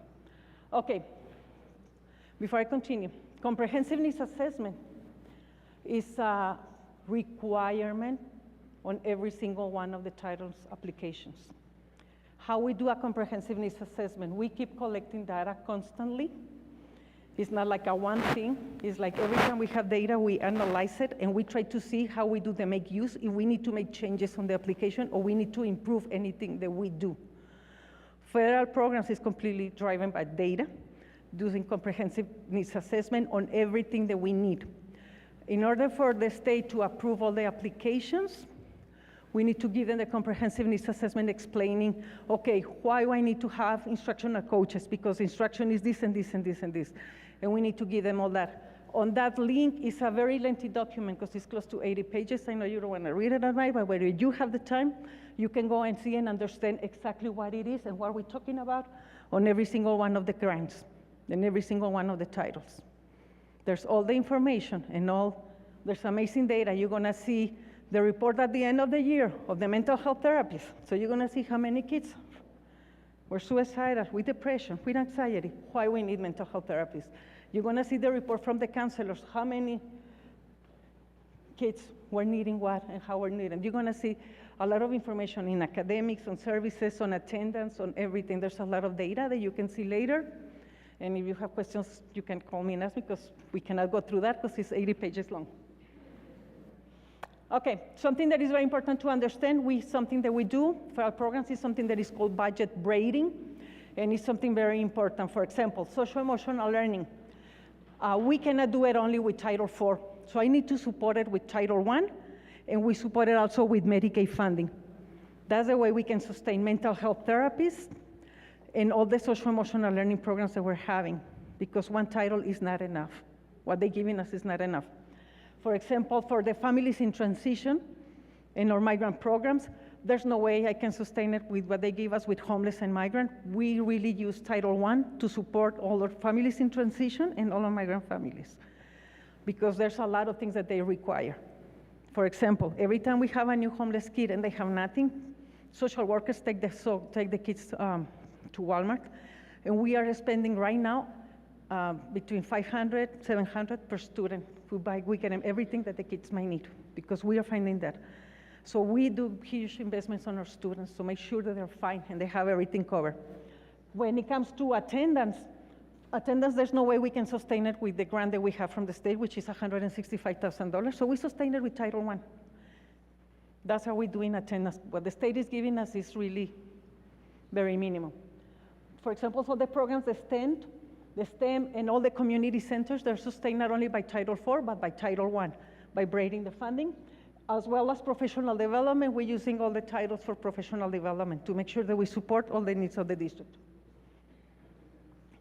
And if we double click on the link, and this is a program that you can see, if you can start scrolling it down, thank you. Anything that you need, all the programs that are coming from federal programs are here. And you have the links to everything so that you understand what we're doing. Tutoring, intervention, parental involvement, community centers, social services, how we support the academics, because another thing that is very important, the applications have to be together with the ed plan that our chief academic officers have to submit to the state. So we need to align with the ed plan and with the NM- programs of every school. And we work on all of that together. Yeah. Thank you, Sam. And this is kind of like what federal programs is. I don't know if you have questions? Questions, comments? Yeah, I do. Mr. Morales. Thank you. I have a question and a couple of requests. And you covered a lot of stuff, but I wanted to ask, the people that are, the FTEs placed under federal grants and funds, do they follow the same interview process and rules as every other FTE? They do, and besides that, they have to sign something that we call the semi-annual certifications. It's a requirement for employees under federal programs. They do everything as the district does. Okay. Plus more paperwork. Okay, and then the other request, or that was just a question, thank you for that. The other thing that I would like to see in a future meeting is, and this refers to attendance and to graduation rates. And for both, I would like to know what the graduation rates are, how it's measured, and what efforts are being made to address it in more comprehensive time. And then also with the graduation rates, I'd like to see what the graduation rates are now, how is it measured, and what efforts are being made to address these, the issues so we can get a higher graduation rate. But in comparisons to today, 3 years ago, and 5 years ago, so that we can kind of see where we're headed, in general terms. Well, graduation is something that has nothing to do with federal programs, but I know Mr. Wolgamer will be happy, and we have to be very proud of the district because it's the first time we have the amazing graduation rate. It's just a request for Mr. Dempsey that if we can see some type of presentation on that in a future meeting. Very good. Ms. Maria? I just have a question for you. Do you have a number of the migrant and homeless students? Yes, right now on migrant, I'll tell you because we have been dealing with it on Power School for the 40-day report. On migrant, we have exactly 50 kids right now. And on homeless, we are close to 80 something. The numbers are always changing. Thank you. Mr. Lira. I want to thank you for this presentation. Actually, for me, it gave me a great overview of all the work that you guys do, and it answered a lot of questions that maybe I've had for months. Oh, so good. This presentation really helped me understand where the money goes and where the funding comes from. So I want to thank you for it. It was very, very, very nice. Thank you, Mr. Lira. Yeah, it's a lot of things that come through federal programs. But I'm going to share something with you. Something that we really do on federal programs is like we refer to federal programs as servant leadership, because it's a program that we're here just to serve and support. And all we do on federal programs is support our students, our teachers, the district on all the things that are needed. That's basically what we do, trying to support. You gave me such an overview of many questions that I had. Good, thank you. I had a question, Mr. Dempsey. You know how earlier we were talking about how our platforms in addressing state legislators? So what I was commenting to Ms. Maria as you were presenting is we would have to, I guess, lobby towards the congressman, correct? Is that who, in order, because it's federal money, correct? Madam President, Board members, correct. These are all federal dollars. It would have to be at a federal level that those lobbying efforts would take place. I'm thinking that, at least, correct me if I'm wrong, have we ever done something where we would send some of our folks to go, talk to the congressman, or take the opportunity when they come, especially when they're asking to be voted again. That's when they tend to come around. Have you ever done that? Madam President, board members, I'm aware of a previous board member that the New Mexico School Board Association sends a delegation to Washington That is DC, and they do meet with senators to lobby for specific items. And then we've hosted multiple U.S. representatives and senators in our area. That's actually been pretty common. Typically, they're coming for a specific question or item. Last time there was a specific item, was a topic which was around school safety. Well, thank you so much for your presentation, Ms. Rosie. Thank you. Have a good evening. Okay, moving on Thank you, Ms. to, Rosie. let's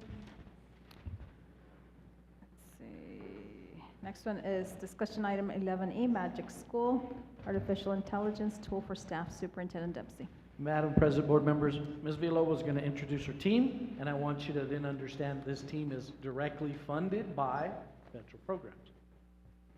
Okay. Madam President, members of the board, Superintendent Dempsey, very happy to present this amazing team. Our Tech Talk Kings have been amazing. They are the responsible for us spending all this money in art, which is amazing.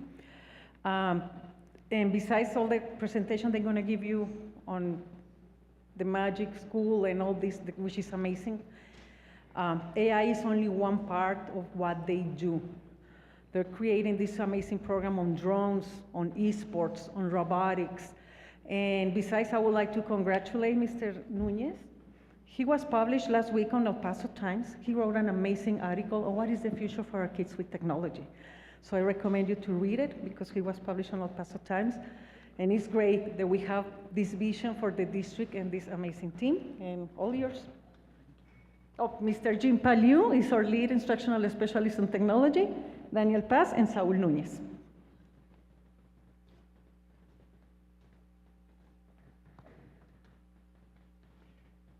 Good evening, Madam President, board members, Superintendent Dempsey, and our district leadership.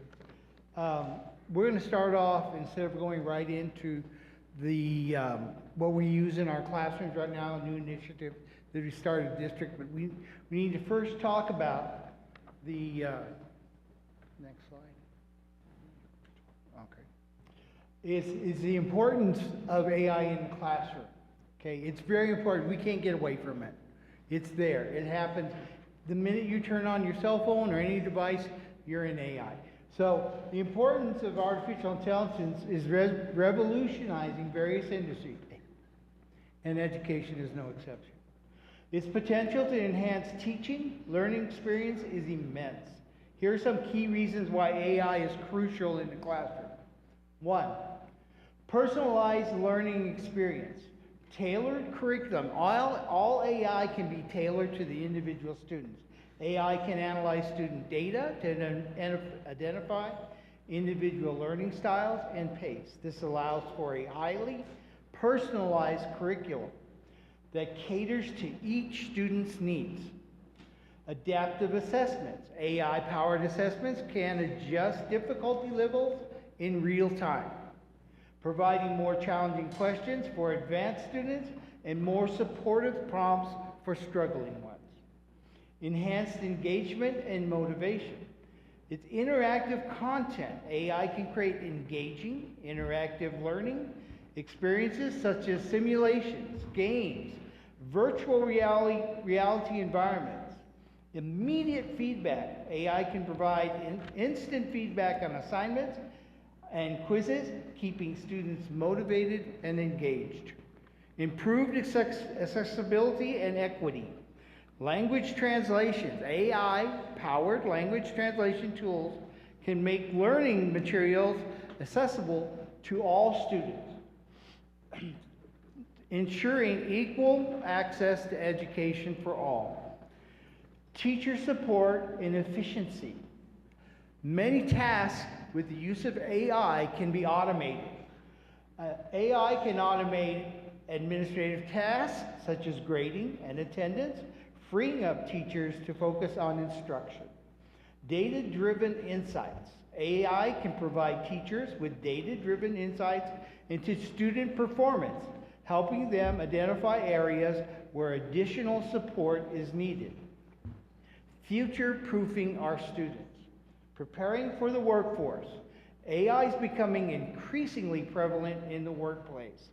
By integrating AI into education, we are preparing students for the skills and knowledge they will need to succeed in the future. In conclusion, AI offers a powerful tool for transforming education.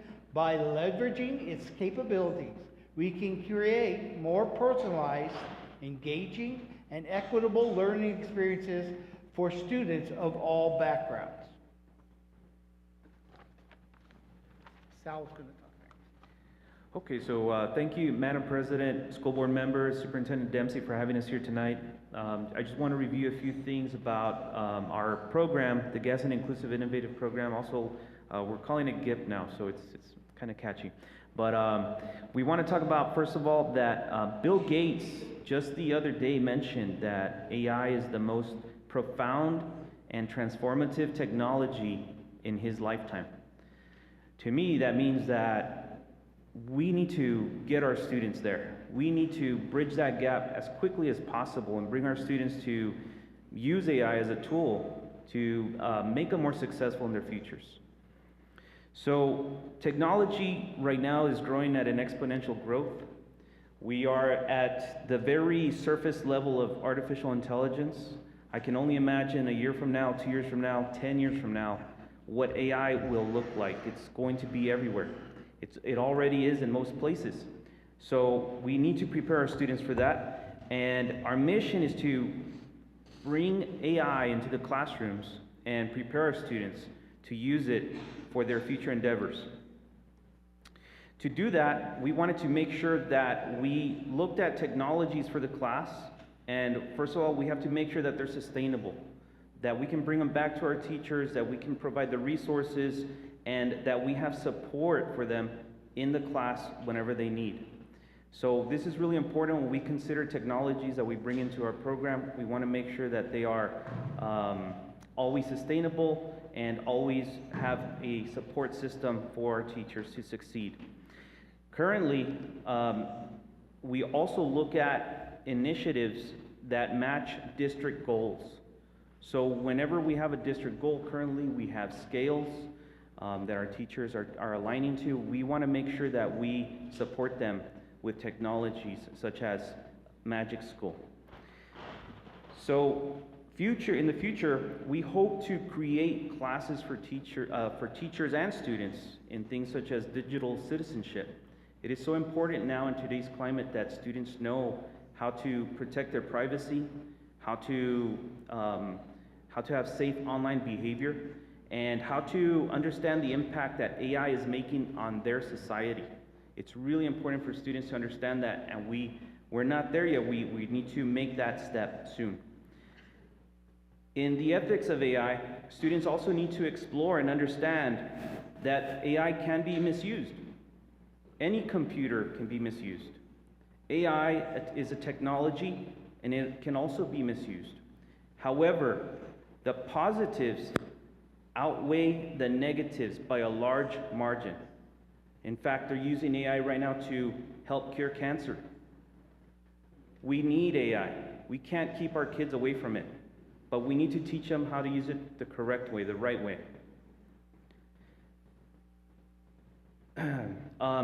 This year, before we brought in Magic School, we kind of deliberated on what program we were going to bring in. We brought in a handful of programs. There are many educational programs out there that use AI. Again, like I said, we look for the most sustainable, the most supportive for our teachers. And Danny brought in Magic School to the table. And I think he made an amazing choice because it's very supportive for our teachers and our students, and it's very user-friendly. If you guys want to keep calling it Magic School Bus, that's absolutely fine, because we all miss seeing Mrs. Frizzle on PBS, and it just brings back good memories. So before we begin, before Danny brings in the Magic School portion, we just want to make sure that that we share with you the guidelines that we're sharing with every campus.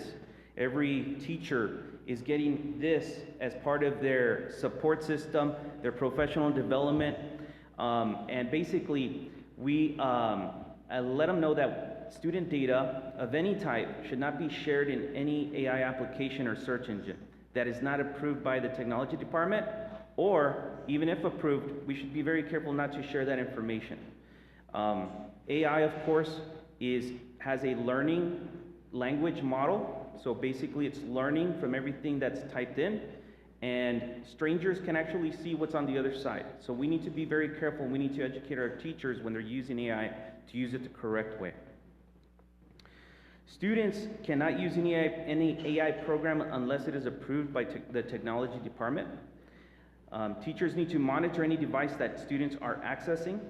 And I think one that we're going to touch up on more this year is that there's no program that's currently available that can detect AI usage at 100%.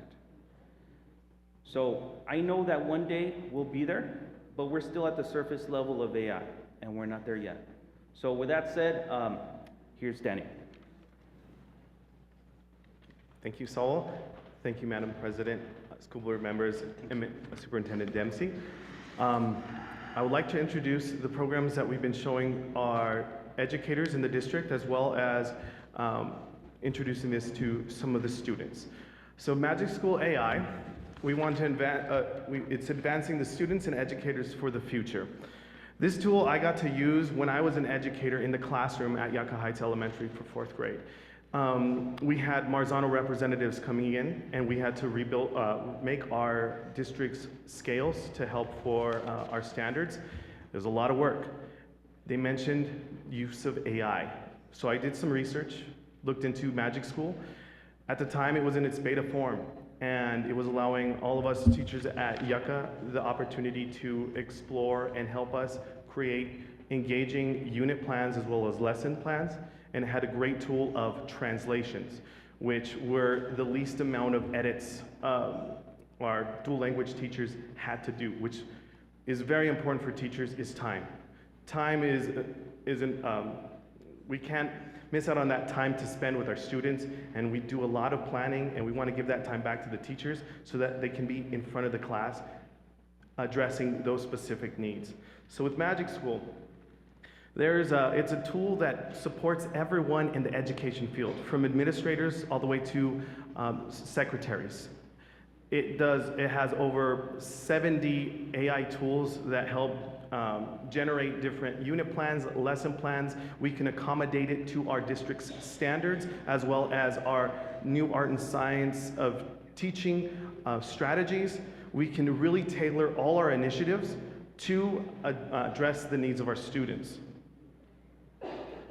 So right now, our district usage with Magic School, we have at this, as of today, we have 814 employees that have created accounts and have used Magic School. As you can see, currently we have almost 32,472 generations with this program. We started in September, and we had our highest, which was about over 8,000, almost 9,000 generations. As of October 24th, we are about reaching that same generations of ideas from AI as of now. Now, we do have some students that have experienced using the tools that Magic School student offers our students from all levels. And you can see that we've had about 595 sessions. This means that some teachers have created classrooms to allow students to experience AI in a guided sense. The student aspect is completely transparent and protects student data. Magic School prides itself on student and privacy. It follows the FERPA and COPA compliances. And when students use this, it does not collect information when it comes with If a teacher accidentally puts a name or a student puts in any information, personal information, Magic School acts like a filter before it goes out into the main database. So it does have that layer of protection. I will demonstrate when students have access to it that a teacher is in full control of the artificial intelligence. They can customize, put parameters around the AI tool that they give to the students. They can put time limits, as well as they can see the interaction. Every prompt the student asks, we can see a report so that we can judge how much usage a student did on a project that we allowed, and also will flag students in case they are using it inappropriately. Full transparency for teachers to use and to support students on allowing them to use this AI technology ethically. So some of the tools that support our students, these are teacher tools that teachers love in the district. We have a text leveler, which we can take any text and bring it to any grade level. So if we find great articles or any books, we can bring it to a kinder level, all the way up to a 6th grade, to a 12th grade level. We have support goal creators that can support our students. We have assignment scaffolders. We have text translators. Magic School's text translator is one of the best when it comes to translating in Spanish, very minimal edits, because not all AI programs and translators are 100%. We also have a big tool that's called Make It Relevant. So we can take any lesson and make it relevant to the students. We can say what area of New Mexico we are, and it will give them awesome ideas on bringing in like local information into a lesson. So it gives that teacher a lot of creativity. And that's one important thing, is this new technology allows teachers to be creative and gives them those resources in a matter of seconds, other than hours having to look through many different resources and searching online. And then another tool, it also gives AI-resistant assignments, so that those teachers that feel that they don't want their students to have access or feel like they are afraid of kids cheating, then it also can support those teachers. But again, we want to encourage the use and properly teach kids how to use it to benefit their learning. And here's a few tools where students have access to. So a teacher can assign these tools through Google Classroom, and we have tools like step-by-step, which students can ask for help, and the AI will give them step-by-step instructions on a certain task, as well as study bots.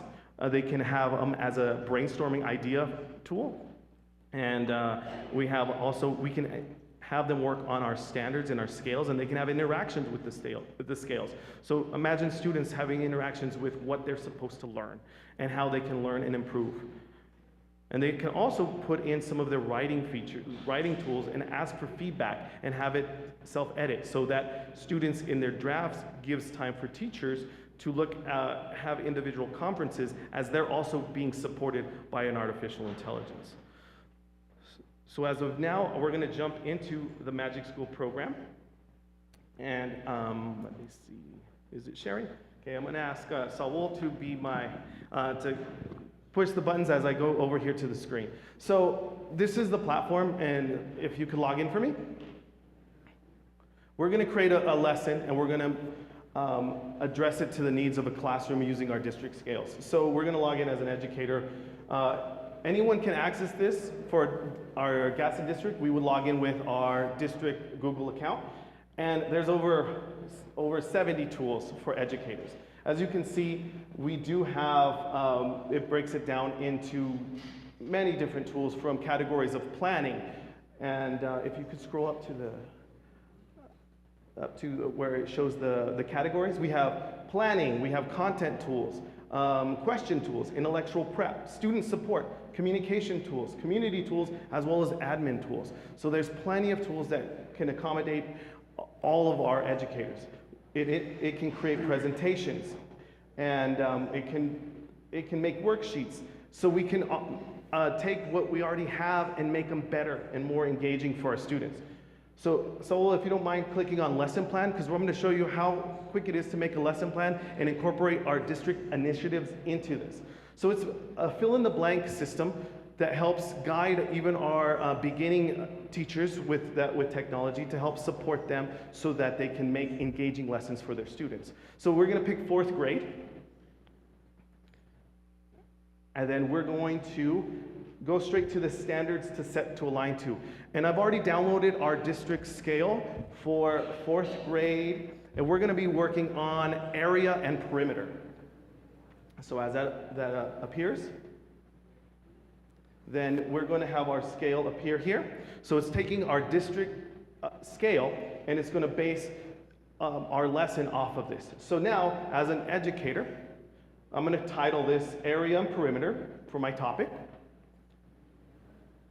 And then if I need to, I can also upload other resources within the district. If I have an iReady assignment that I really want to manipulate it to better fit our scales, I can.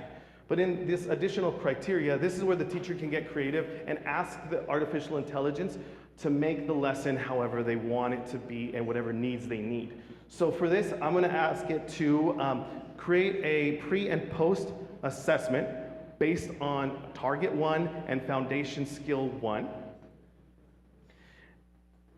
And I want to also have it help accommodate my 10 ELL learners in the classroom and make it relevant to students in, and we can say in southern central New Mexico. And as we type this in, we will scroll down and click generate. And then it'll create our lesson.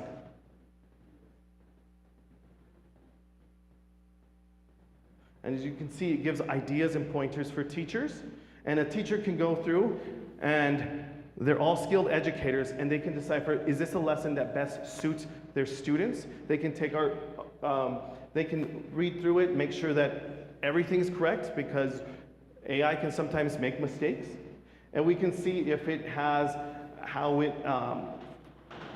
accommodates our students here. So we can see that it, in our opening, okay, let me see. I think, go to opening. It has ideas to begin your lesson. Like if you could design your bedroom, how would you want to measure it? What would it be important to consider? We can ask it like, you know what, some kids might not have bedrooms. Can we talk about maybe, like, let's accommodate it to kids that, because we know that we have kids that have different backgrounds, so we can ask it to, you know what, change the opener to something more fun, like maybe a McDonald's. So we can ask it, change the opener for something more fun. And then it will redo the lesson and make those accommodations to make this lesson a little bit more personal for some of the kids. And you can see that this allows teachers to be creative and support the different, and make lessons more engaging for students in a matter of seconds. With this program, now I want to share this with my dual language partner. And I would go to this tool called Action and ask it to translate it for me into Spanish. And this will instantly translate this, this lesson into Spanish. So now my Spanish component can have the exact same lesson as I do as the English component, which means that we're bringing equity to the dual language program so that there's all the resources we have in English can be translated and provide support for those dual language teachers. As you can see how fast that generates. Now I'm going to share with you the student side. So if you don't mind going back to the main page, and up here we can toggle it to Magic Student. And these are the chatbots that it allows for students to have access to. If you scroll up, it accommodates all levels. So we have different categories of, we can have students create chatbots, create content, creative content, ideas, studying, support, STEM, and writing. So these are very open for students to use and further their learning. And they can have their own guidance with that. So I want to show you how it looks when the student have access to it and what the teachers see. Since I did mention that there's a lot of transparency with this program so that we can guide students on how to use artificial intelligence effectively. So if we click on Launch Student, and I'm going to show you a demo classroom that I've created. And as a teacher, we can monitor our classrooms this way.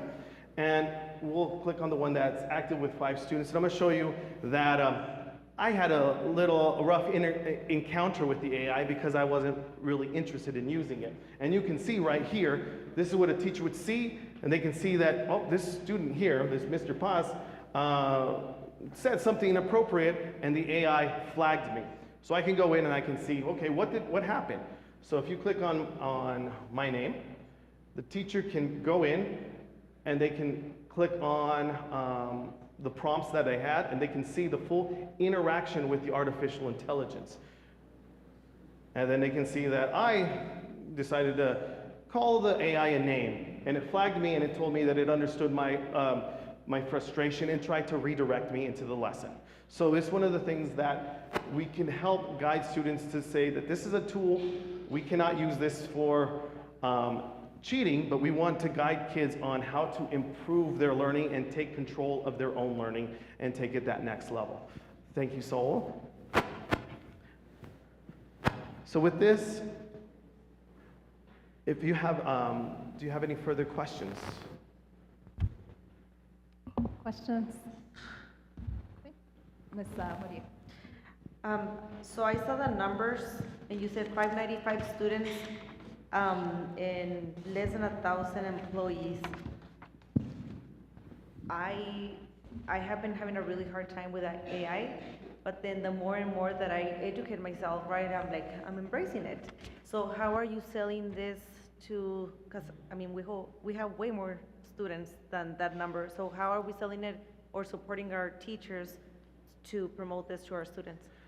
As of right now, we're pretty much training the teachers on how to use it and feel comfortable, because we need everyone to be comfortable before we push it out to the students. We do have some educators that feel that they're comfortable enough to give this opportunity to the students, and they would be like our, you know, our technology experts in each campus.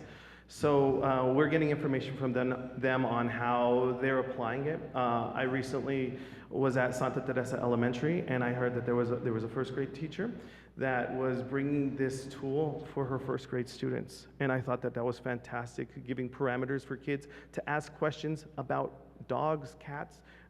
It was amazing. It was giving them that, the chance to use a new tool, which, you know, at home they can ask Alexa or Siri to help them with this, but why not help them understand how to use it in school?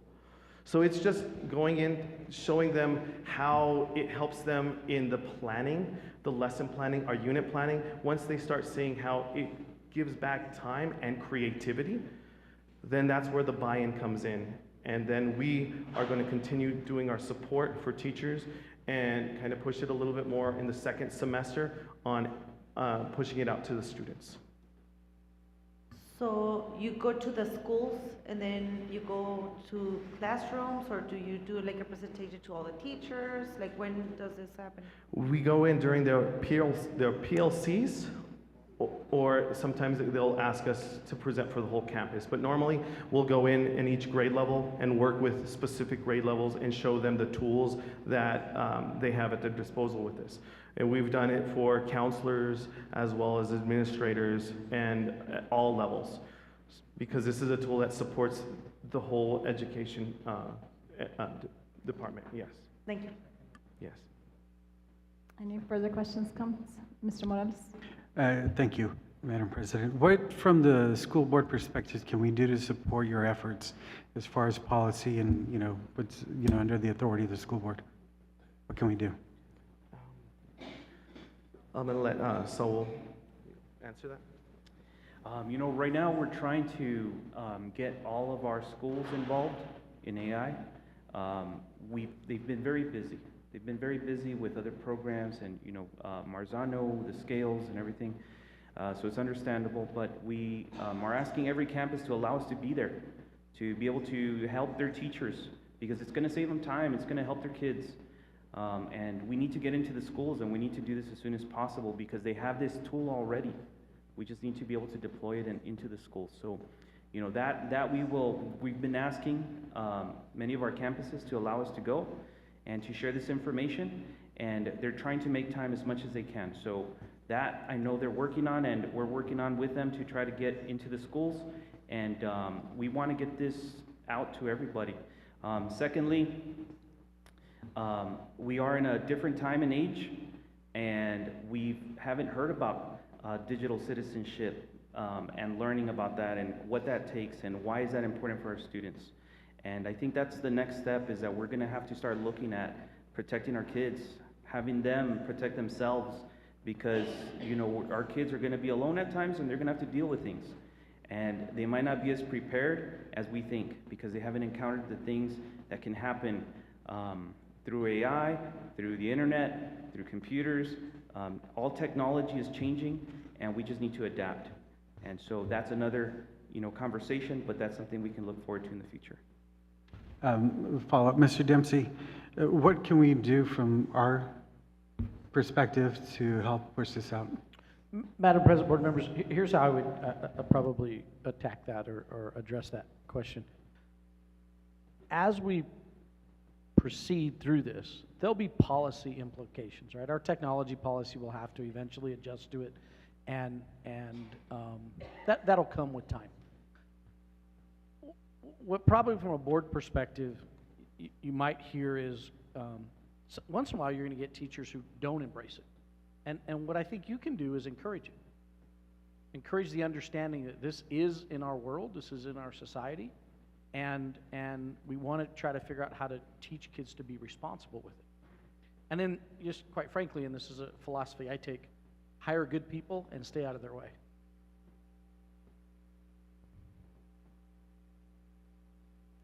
And I want to add testing. I'm into AI. I use it all day. My question is for students, maybe not the elementary students, but middle school and high schoolers, what will that balance be, that everybody uses ChatGPT and now their homework is being done like within 5 minutes or 10 minutes?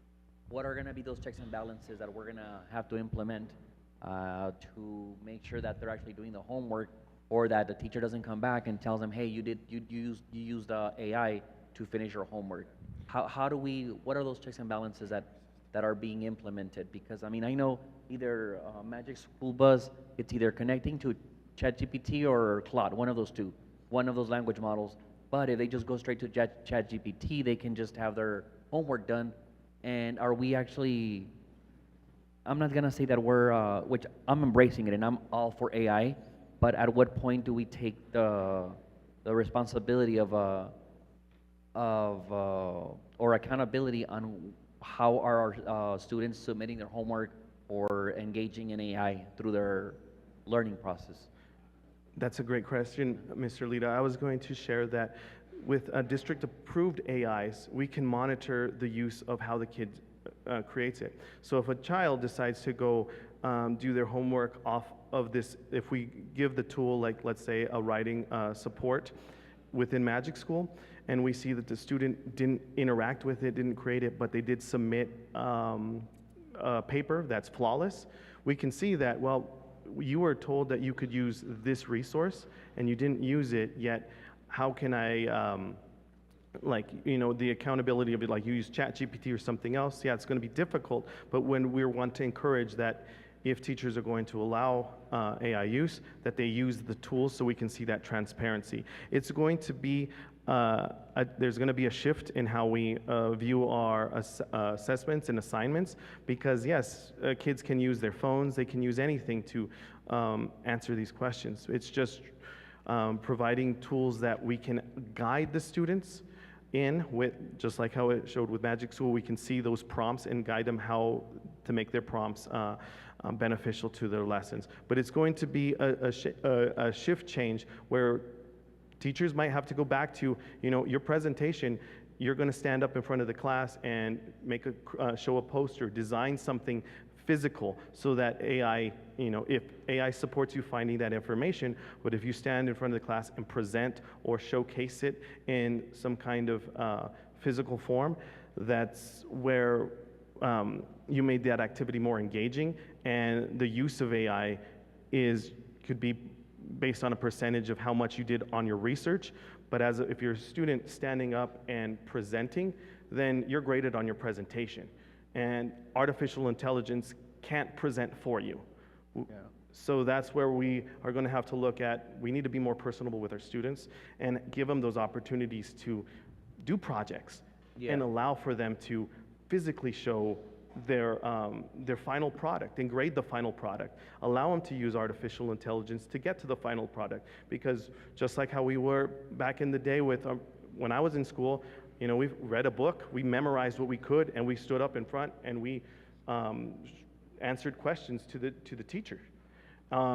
If a kid uses artificial intelligence, memorizes what they did, and they stand up and explain what they learned from the teacher, we're grading on the learning.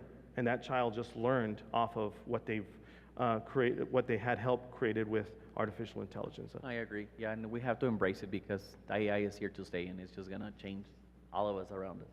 Yeah. Just amazing the things that we could do with it. Yeah, if I can just add to that, through technology, we're trying to show kids that some of the things that AI cannot take is their creativity. You know, make them creative.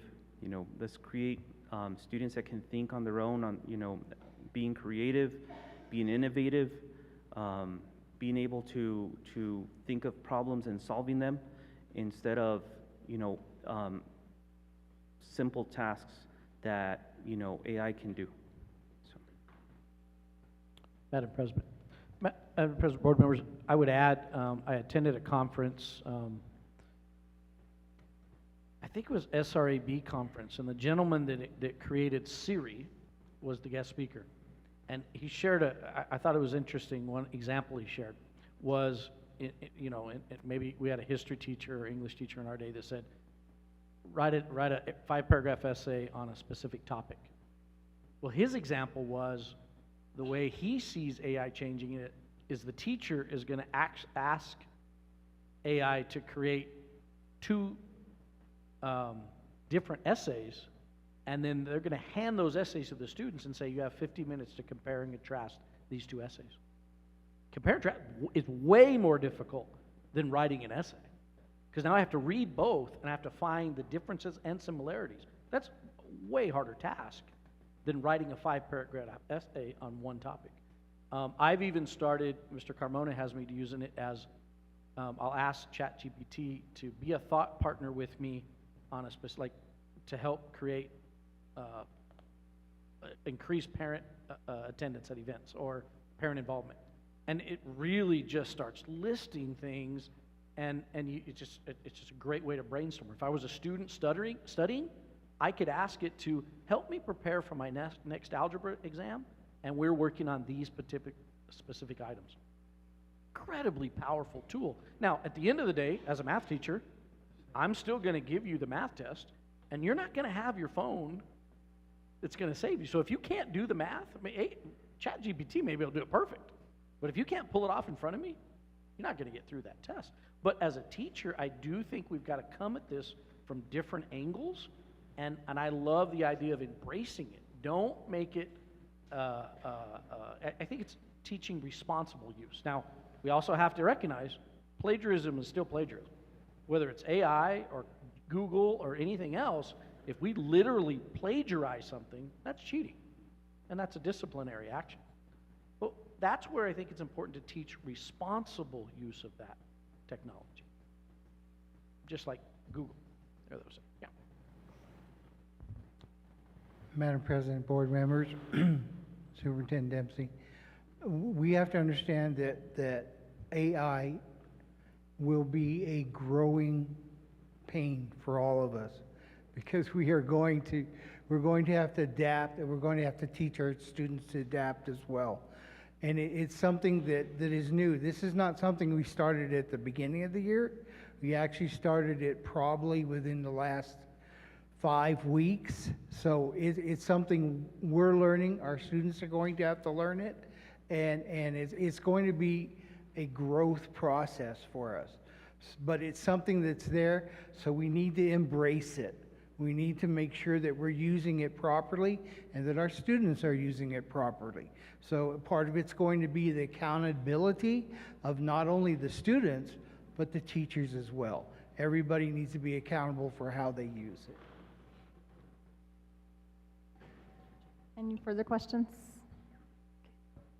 Thank you for your presentation, gentlemen. Have a good evening. Thank you. Okay, thank you.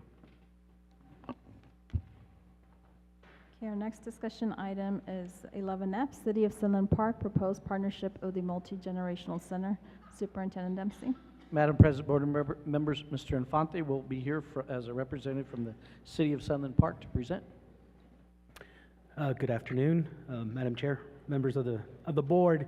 Again, Mario Juarez Infante, very privileged to be here and appreciate the opportunity. I'm going to present a topic that Superintendent and I have been talking about, and it's about collaboration. And we see a great opportunity to begin that process in the near future with respect to the new multi-generational campus.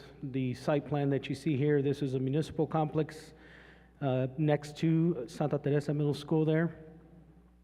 We're looking at developing a master plan that integrates what we're calling the multi-generational environment, an environment that embraces people of all ages, physical abilities, mental abilities, and creates really an opportunity. The example I always like to use is, and it's unfortunate, but we do live in a time where we have a lot of single families that are raising children. Maybe that parent is working, the children are getting home to the house.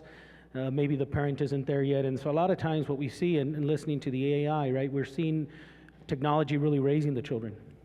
And so this environment, because it is being planned and designed and constructed to accommodate all ages, we see an opportunity, for example, to engage some of our elders and allow them through programs and future programs the opportunities to also serve and mentor and have a purpose, right? Often many of you may have heard that is we all have to have a purpose in life. And so if we create that environment, now we're creating opportunities for the youth, elders, but again, people of all ages to really integrate through either indoor, outdoor recreational activities, mental wellness, diet, because we do have a commercial kitchen that's programmed here. One of the things that has really come up that's very important in this complex as we develop it, though, is this idea of developing a cloverleaf baseball facility. So on the left-hand side, you can see where those baseball fields are going to begin to encroach on your property. Excuse me. Superintendent and I have been talking about the opportunity to work together through joint benefit by utilizing the school district's property to develop this facility, specifically the baseball fields. We're going to do a few things. Number one, you may not know, and it may not be obvious through this exhibit, but there is a major drainage structure that goes underneath McNutt. It actually falls right in between the middle school and the complex. We're going to be mitigating that flooding. We're also going to be introducing water quality before we introduce the water into the Rio Grande, which is what we call the outfall. So as we develop the sports facilities, we're going to be holding back, or what we call attenuating the flows. We're going to be removing sediment, which is often an issue in the Rio Grande, and then introducing cleaner water before it gets there. But we can do that and integrate it into the recreational aspect of the facility. So one of the benefits for the school district would be we could, through this potential MOU, take away some of the maintenance that you currently have at the middle school. You have a pond that is part of this planning and design. We'd offer to remove the pond, allow the school to have 100% discharge, meaning you don't have to hold the water within your property. And then it eliminates your maintenance. We take on that responsibility. The other mutual benefit that we see is by working together, the district would have first right of use for some of these facilities, right? Because you still have a mission on the athletic side to be able to offer to the students. Similarly, the City of Sunland Park has a similar mission, right? We got to serve our residents, we got to serve our youth in the community. So we're able to do that if we can share resources. But we're also able to reduce the cost of future maintenance, right? Because if you've got open space facilities, we've got open space facilities, oftentimes we're probably spending more tax money than we actually need to. So I just wanted to tonight do a brief introduction of what we're working on here. And of course, it's not an action item, it's just a presentation. I'm going to pause there at the moment, see if you have any questions. But from tonight, I'll get some feedback from the superintendent, and then we're going to start drafting an MOU that you'll probably have before you in some very near future date. So thank you, Mr. Superintendent, Madam Chair, members of the board. I'm happy to answer any questions, but again, I do appreciate your time tonight. Any questions? No? I just would like to say that I do know Mr. Infante personally, and I've seen him transform the city of Sunland Park into something else. So I want to thank you for that, and thank you for coming to the meeting today. And that's a very interesting and ambitious project. What's the time frame that you think that this would happen? We're going to go ahead, Madam Chair, members of the board, Member Lita, thank you. We're going to go ahead and move forward with the initial topographic survey, some of the upfront engineering studies, geotechnical analysis, drainage analysis. We're going to start that now because we've got state funding and we've got time commitments. I would suspect that you'll probably see a draft, and I'll have to work with the superintendent because I know you guys got a busy year and we're hitting the end of the year. But I would say if we can get into an MOU, January at the latest. We don't want to rush it. We want to think it through. We want to make sure we do a good job. But we're already working together on some of these planning aspects. So as long as we bring the MOU back to the district, I think it's the first of many future opportunities to work together, and so start really solving some of the problems and bringing some of the opportunities, new opportunities to this area, to this part of the county. Thank you. You're very welcome. Any further questions? I don't believe so. Thank you so much for Thank your you, Madam Chair. presentation. You Have a guys good have a evening. wonderful night. Thank you. Okay, our next discussion item is 1011G, actually. Athletic update, Santa Teresa High School Superintendent Dempsey. Madam President, board members, Ms. Nugent is going to help us with this item, and I'll just add that I believe this was a request from board members. Good evening. Thank you so much, Madam President, members of the board, and Superintendent Dempsey.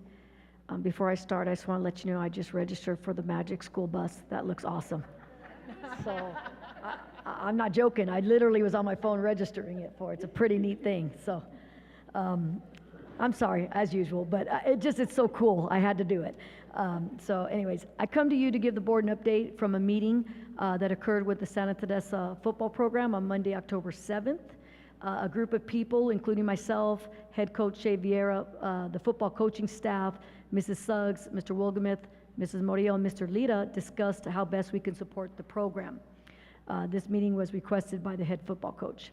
One of the main concerns was their current facilities, specifically the need for new lockers. I can report out to you that since the meeting, Mr. Smythe, Ms. Suggs, and myself toured the facilities, and it was determined that there was a need for new lockers in the football locker room. At this point, Support Services has reached out to a contractor, and they're working towards that replacement. I understand from Mr. Smythe that a quote did come in today, so I don't know if you'd want that information, but he can share that with you if you so choose. In addition to replacing the lockers in the football locker room, the soccer locker rooms, we toured all the locker rooms, and the soccer locker rooms were in very, very good shape. The lockers are older, but they are not damaged or anything like that. There's a few things that could be replaced, a few things where the locks go in, so they're going to be getting a refreshment of sort of like the lockers if there's anything broken. This too has been reviewed, and I believe we're still waiting on a quote for that. I apologize for the quote because it literally just came in. I just talked to him a few minutes ago. So, Mr. Veer, does that quote include the refreshment, or not the refreshments, the refresh? Okay, so it does include that. I'm thinking already dinner.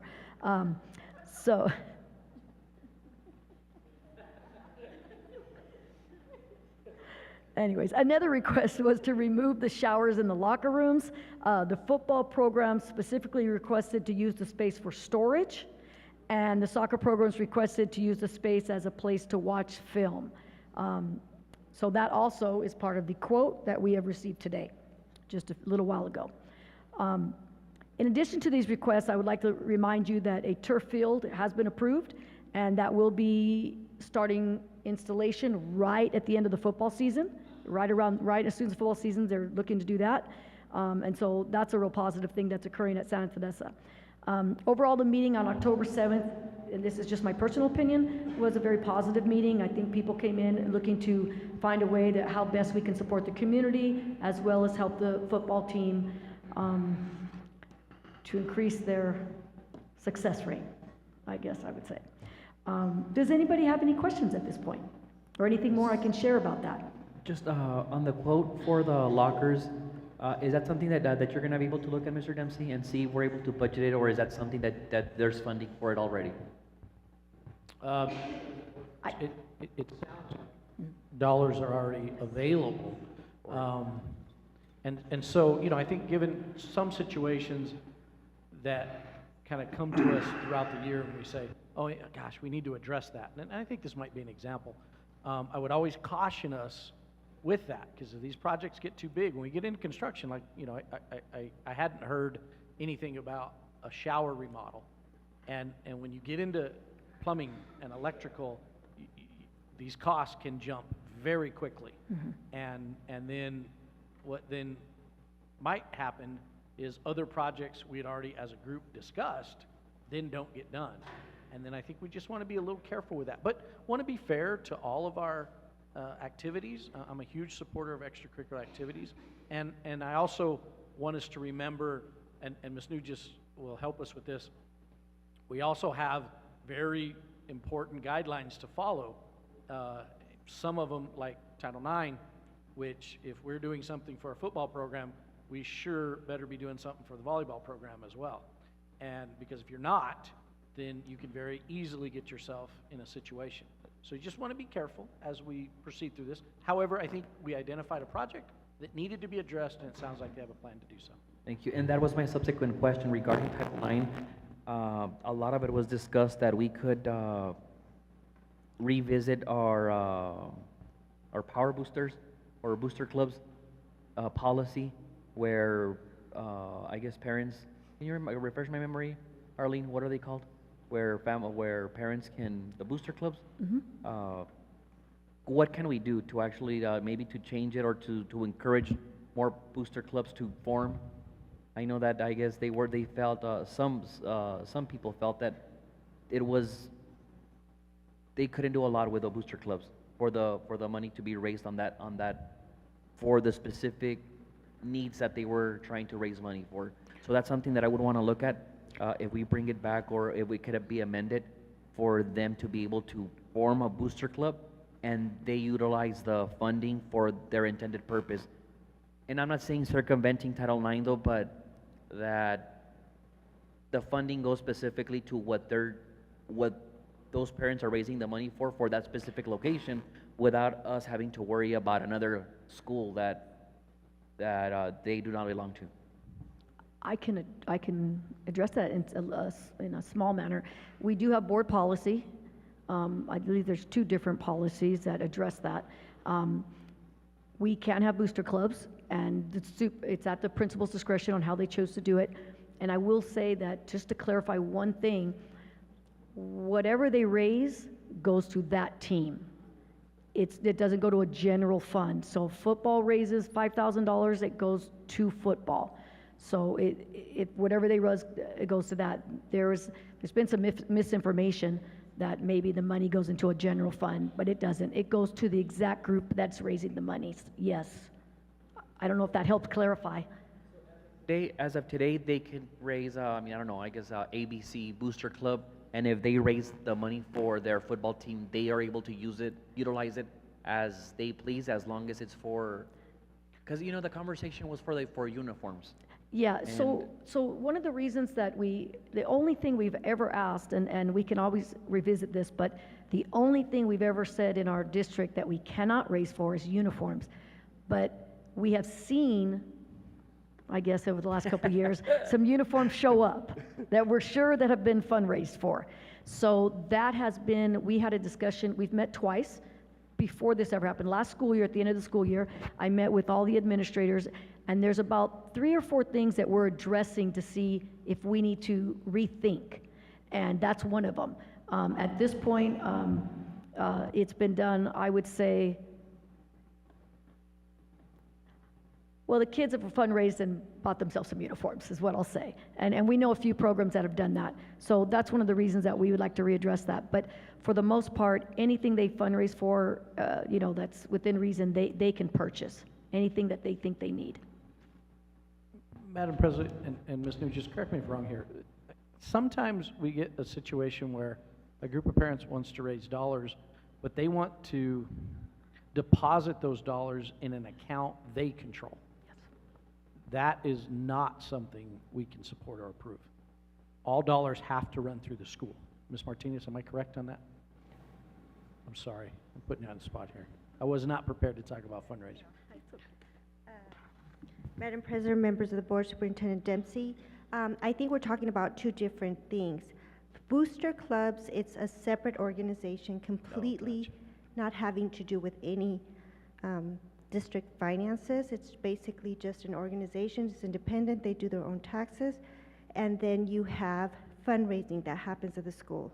Fundraising that happens at the school or donations that happen at the school come through, and those monies do need to be deposited in the district's accounts. But as far as booster clubs, then that is independent from the district's finances. Now, when they donate, then that would be something that we would need to talk about as to how those donations could be used and what would be acceptable and what would not be. Thank you, Ms. Martinez. Mrs. Murillo. So just to confirm, because I think, I don't know if I understand correctly. So if I want to donate to a specific team, let's say uniforms, let's put it as an example, the middle schools, right? Sure. Most of them, they're like hand-me-down, so they're like tearing. So if I go up there and I'm like, here's my donation, I want everybody's sizes, is that something that people can do in the community? So one of the reasons that we don't do uniforms is because it does create an inequity between our 3 schools. And middle schools has been incredibly challenging because the inventory, when there's a high turnover at a campus, and we know we have a campus that we're struggling with, we have some issues with that.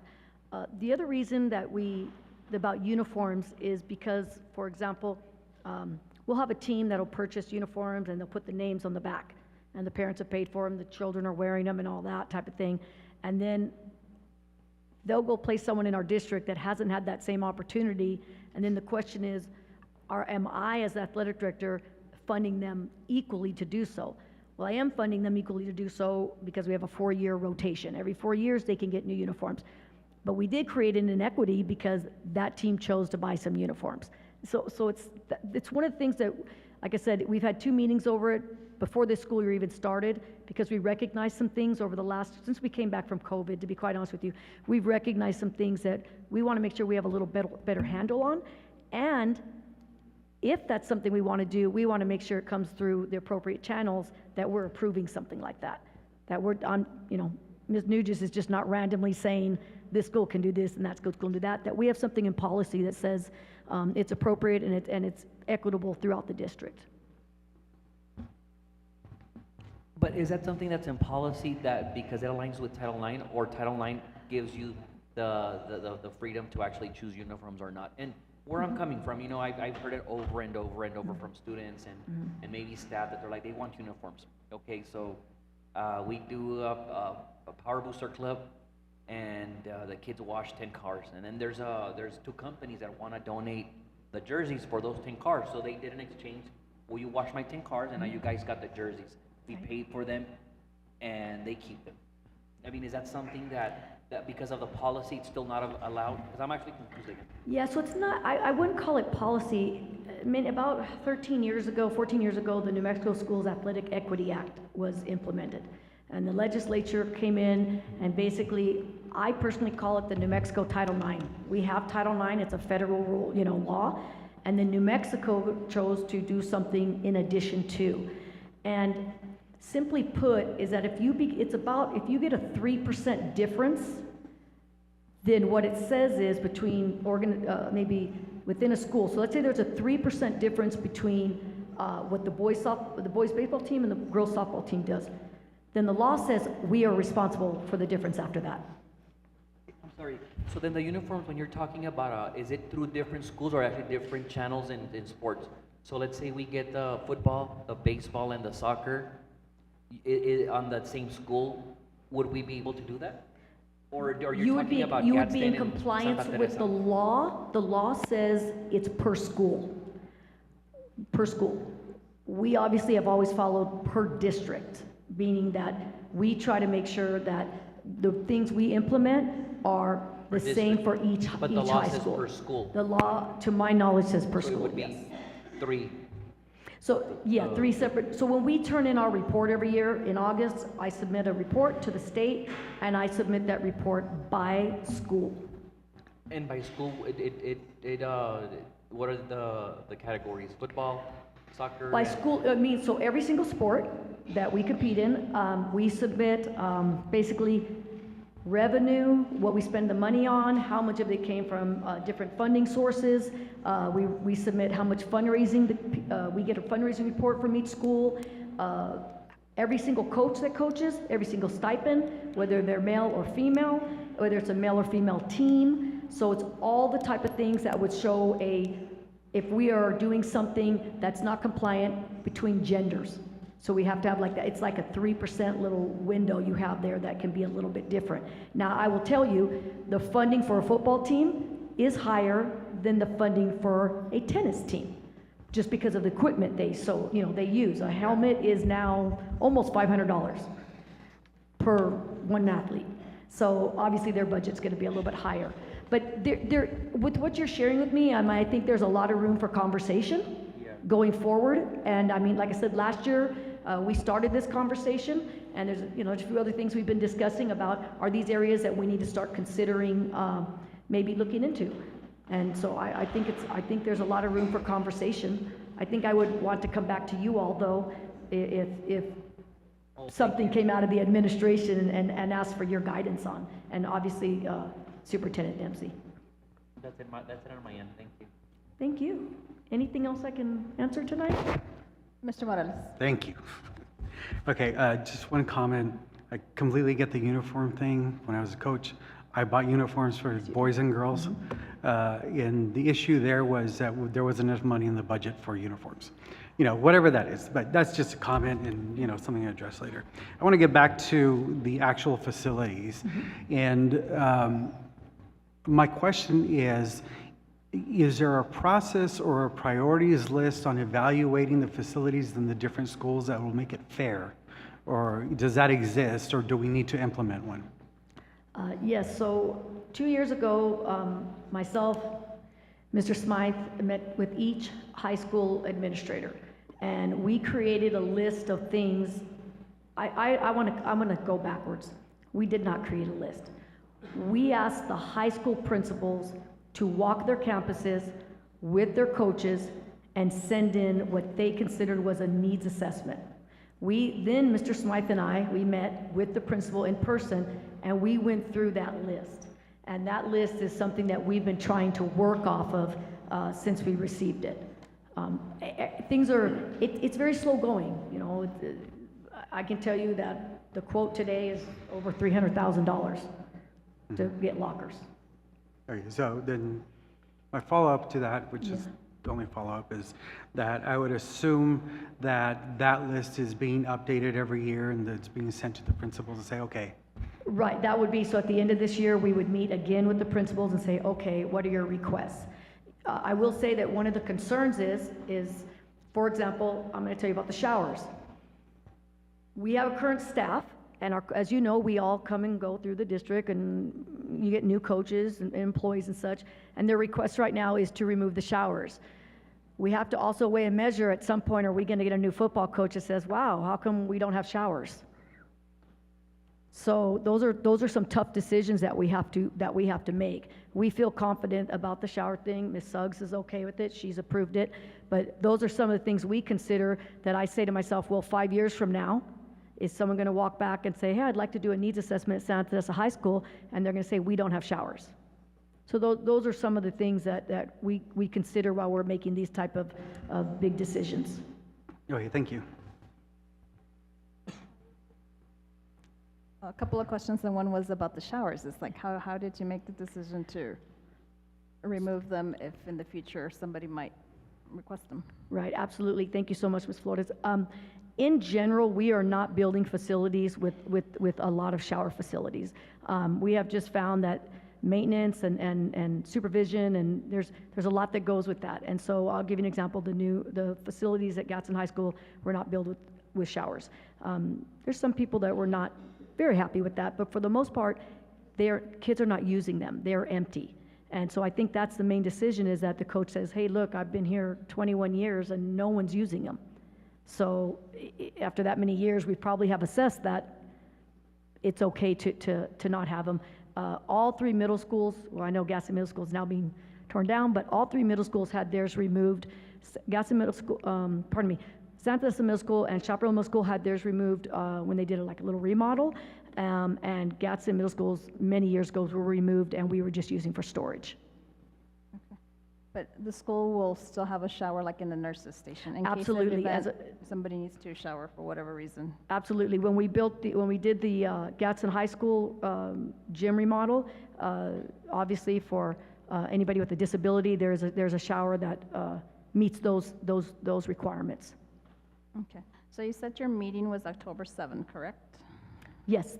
Okay, so my question is, so I'm backtracking to the work orders and to special projects. Is that the locker replacement, is that going to eventually show up in the work order or as a special project? I would have to defer that to Mr. Smythe. Because they're not listed in tonight's agenda. Madam President, school board members, Superintendent Dempsey. So like Karen had mentioned today, we just barely received the proposal. Okay. So once I have the proposal, it's going to go ahead and be approved. Then I'm going to start the process of, work order has already been entered as of this afternoon, and then it will be added to the list once we have a PO. Okay. Okay. Okay, thank you.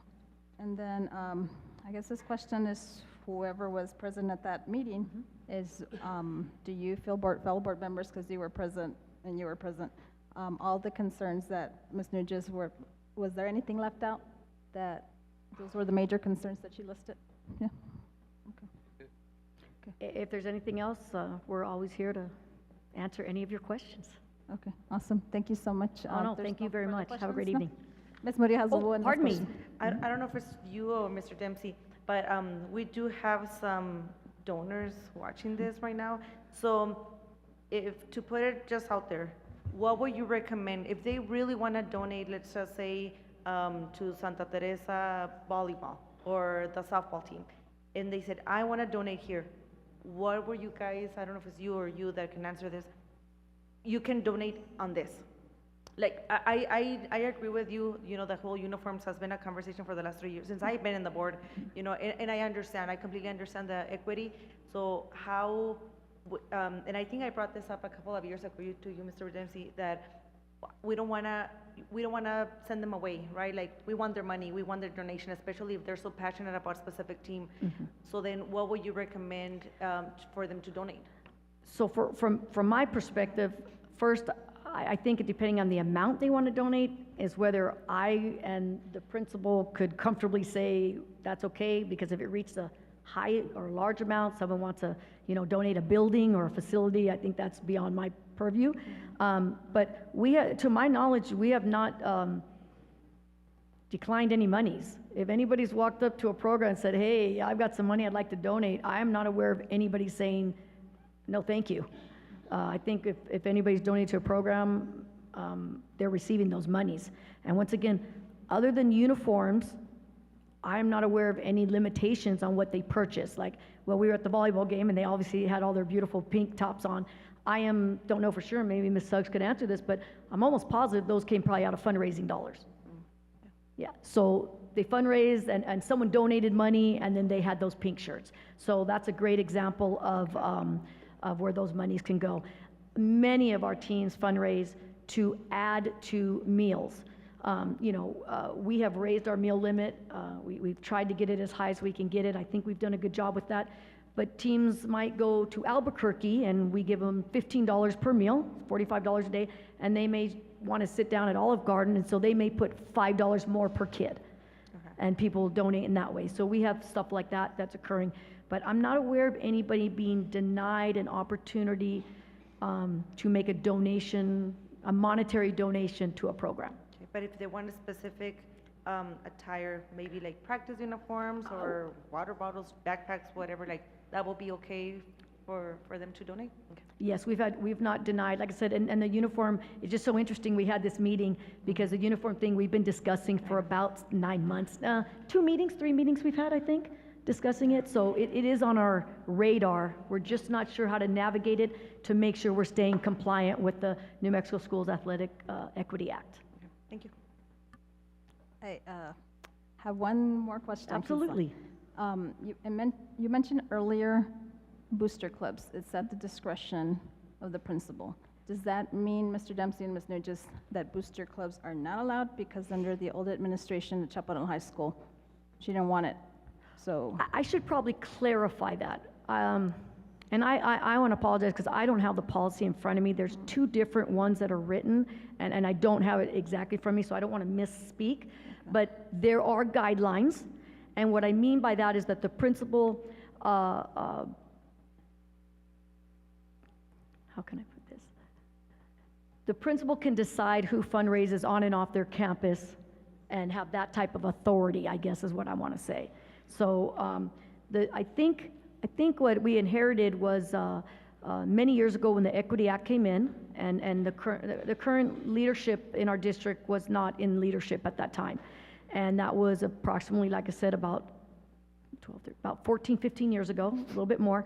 And there was a lot of fear when the New Mexico Athletic Equity Act came in. And so Gadsden as a district made a decision of no booster clubs. It was just a unilateral decision. And it's just always sort of carried that way. And so I think our administrative teams just followed that. It has once again been a conversation. And so to my knowledge, the last time was is that parents can come in, speak to the administrator, and see how best they can work as a team.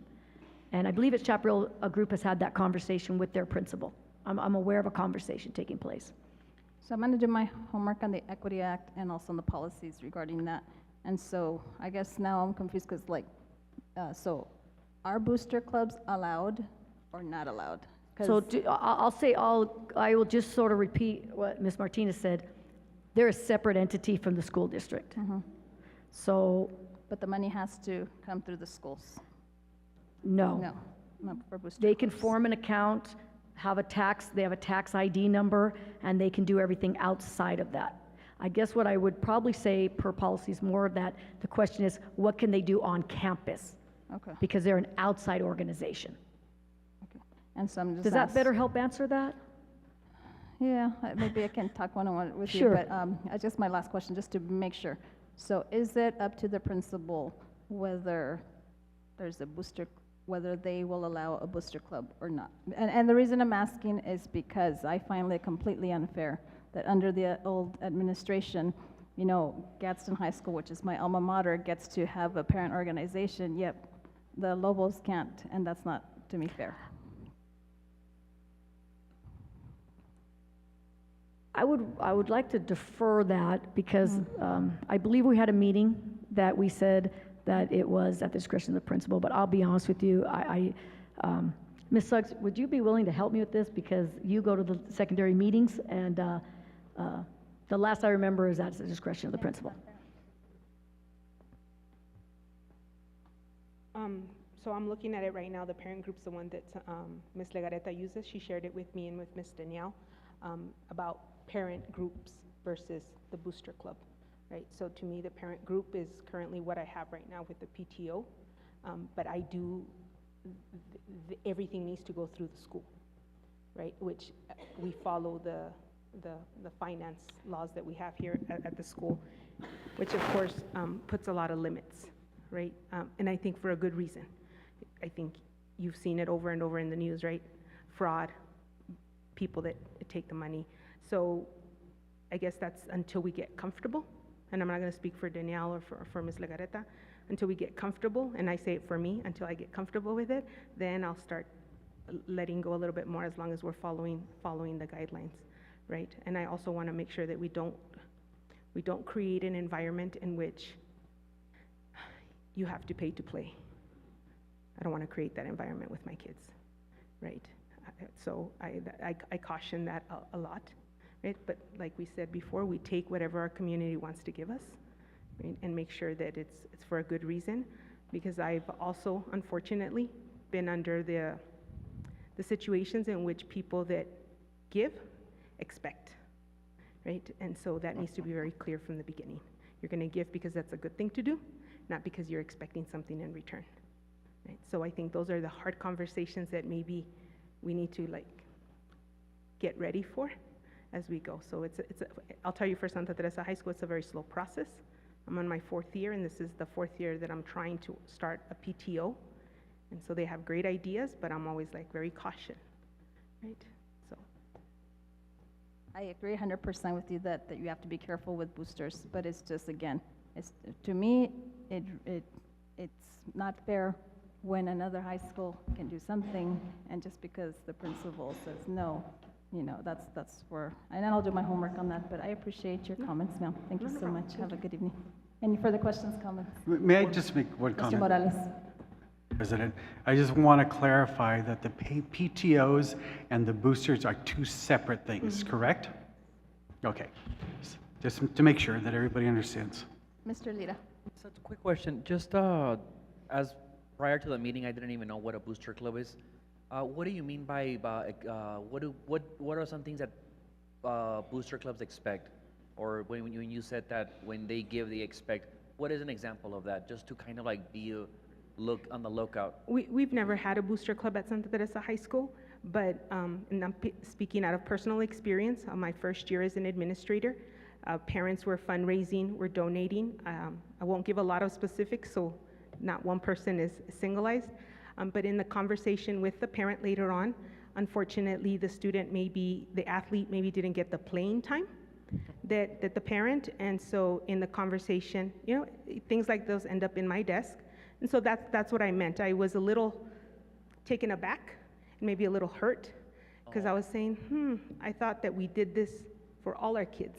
Okay, yeah, because I think that's what I meant by companies that. or the companies that I talk to, they just want to donate. I mean, they want nothing like. And I just want to remind everybody, we were just a sum of our experiences, right? And those have been my experiences. That's why sometimes I'm a little cautious.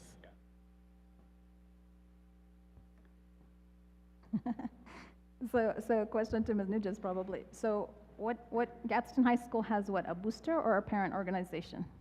I believe they identify as a parent organization. Okay. Any further questions or comments? Okay. Thank you for entertaining my questions, ma'am. Have a good evening. Thank you. Appreciate it. Have a Our good evening. questions, what I say. Okay, thank you. Moving on to discussion item 11H, whistleblower policy. And Ms. Murillo, can you, I'm gonna go excuse myself, can you run the meeting?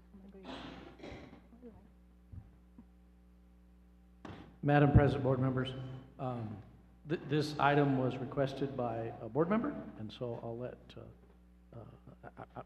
what I can say is that we reviewed this policy, I think on 2 separate occasions. Legal counsel 3. reviewed it. They have no recommended changes whatsoever. Okay, so what I would like to see, and I think Mr. Lita has a copy of this, just really short, is the most updated policy that's possible, and a list of where it would be posted. And I'd like to see it on an action item so we can vote on it and approve any updates that may come. And I think Mr. Lita has a copy of whistleblowers that he said that he would provide to you. And then, again, the list of where it would be physically posted, not on the internet, but physically posted. And then, that it comes up for an action item probably before December, so we can vote on it and move on.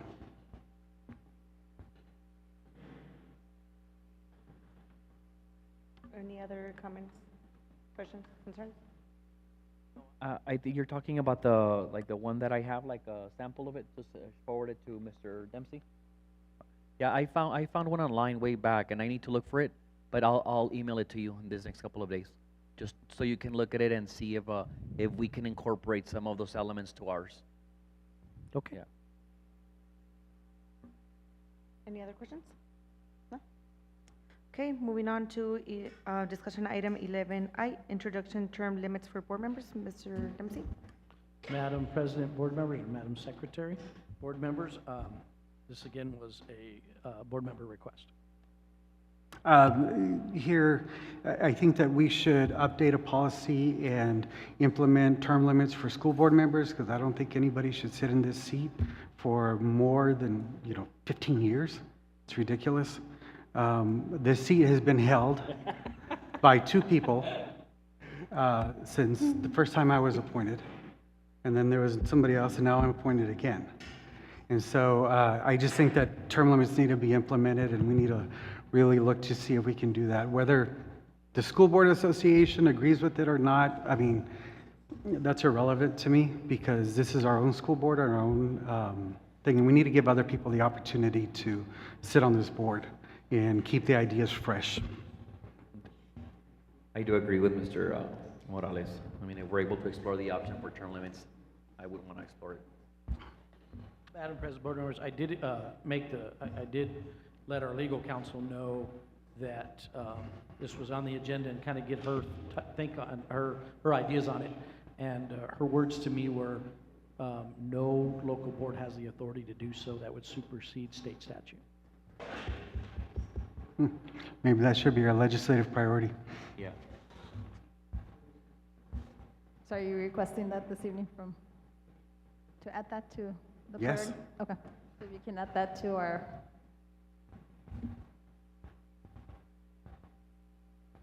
platform. Thank you. So does that go to the NMSBA or that's state? State.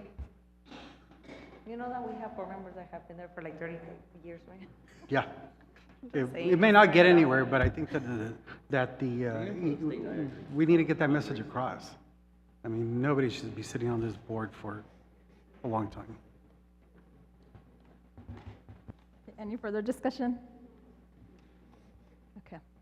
Moving on to our next discussion item is 11J, and that one is hourly employees 2024-25 pay schedule. And I was the board member that requested that this item be added, and this was as a response to about maybe 2 board meetings ago.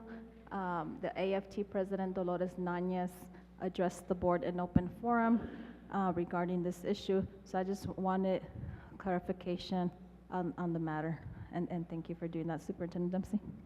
Madam President, board members, Ms. Murciaga will present this item. Good evening, Madam President, members of the board, Superintendent Dempsey.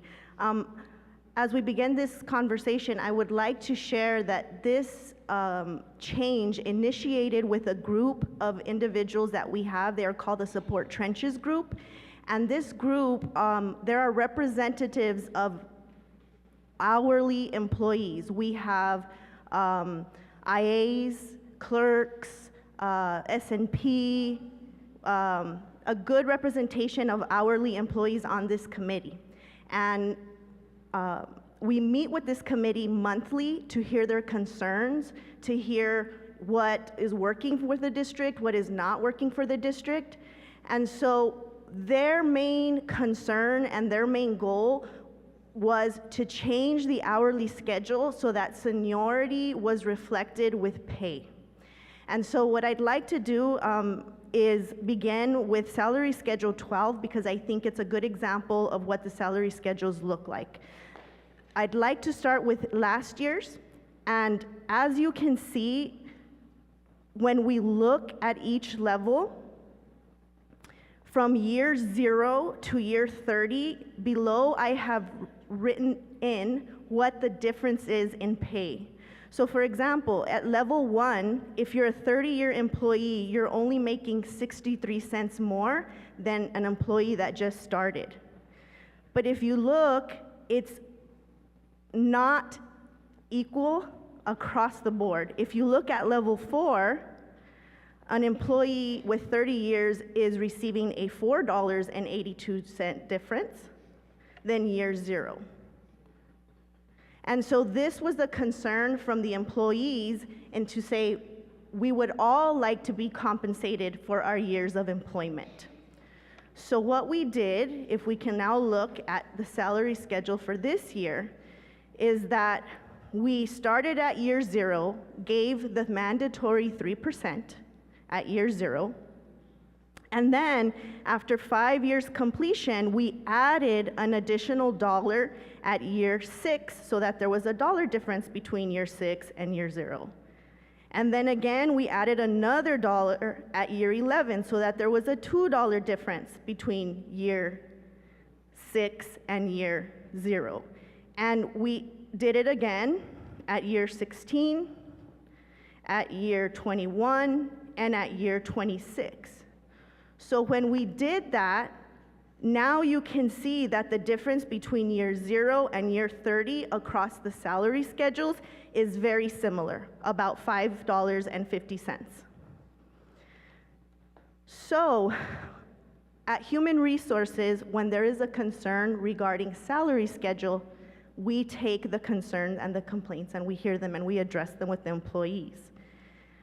We received 5 concerns in regard to employees that are on salary schedules like level 4, where although they are receiving the same year of service and the same amount of difference, $5.50, their increase was only $1.22 as compared to level 1, where their increase was $5.34. But if we look back, the employee at level 4 was already receiving a compensation for their years of service. So we want you to know that the persons who are being affected with less benefit from the change, there are 21 persons. The persons who have benefited in its full capacity because of the change are 801 employees.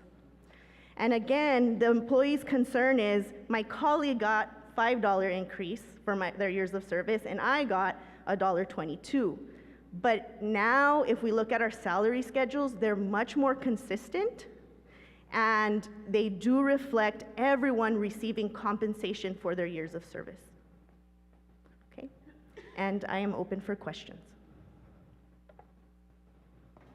So you kind of work towards cleaning up the schedule and based on like prior administration that had, I don't want to say funny business or what, like how would you?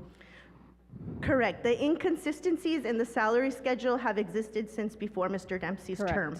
Correct. Yes, and so it's hard to say how they occurred, but we're trying to make it much more consistent and equal for all our employees.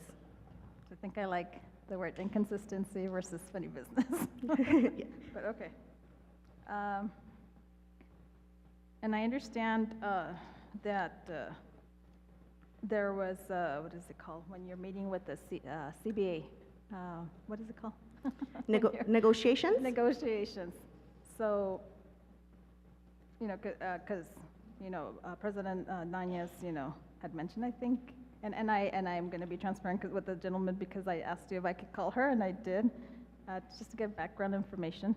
And so these I guess there was a misunderstanding, and I wish you could be here this evening to explain like her side. But from what I understood is they understood something, and then I guess that's what's being argued that didn't happen. And so I guess I'm curious whether in future. So, yeah, if I may speak to it, Madam President. Yeah. In meeting with these employees and their concern, it's employees who are over 20 years. And their understanding was because we wanted a 5 for 30 to 0, that they would get $5 more from where they're at. Oh, okay. And that didn't affect everyone the same in that way. And you're right about negotiations. Typically, this type of agreement should happen through negotiations, but our union chose not to do it through negotiations. Also, it didn't happen through negotiations? No, ma'am. So it happened through how? Through our conversations, Through and conversation. we have a budget committee that meets, and so it was through discussion.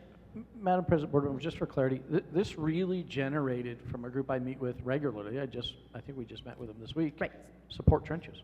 So there's, I don't know, a dozen or so representatives from each of these job classes that come and meet with us on a regular basis and say, here's our concerns, here's what we'd like to talk about, here's what doesn't work for us. That's where this genesis of this topic came from. It was their request, and for someone, you know, I will say that the way this group presented it, what I promised, and I feel like we honored that, was at year 6, every 5-year increments, year 6, year 11, year 16, year 21, year 26, there would be a dollar difference in each of those. Had we done probably what, was it 20 people impacted versus It 800? impacted 21 people. 21 yes. people. Had I followed the same pattern, I continued to replicate the discrepancy. So we wanted to, quote unquote, in our eyes, fix the discrepancy so that everybody was recognized for their years of service. And so I felt like it had to be done this way. But there were no, the request was made, and then I cannot tie my finance team's hands and say, every requirement I give them, every stipulation has to look like this. That's another difficulty they have to solve. So I try to keep it as simple as possible, and when I came to the finance team, we said, this is what it looks like. And so then they just go to work on the salary schedule. So I did try to keep it as simple as possible because I can't add, I try not to add additional requirements as they build these salary schedules.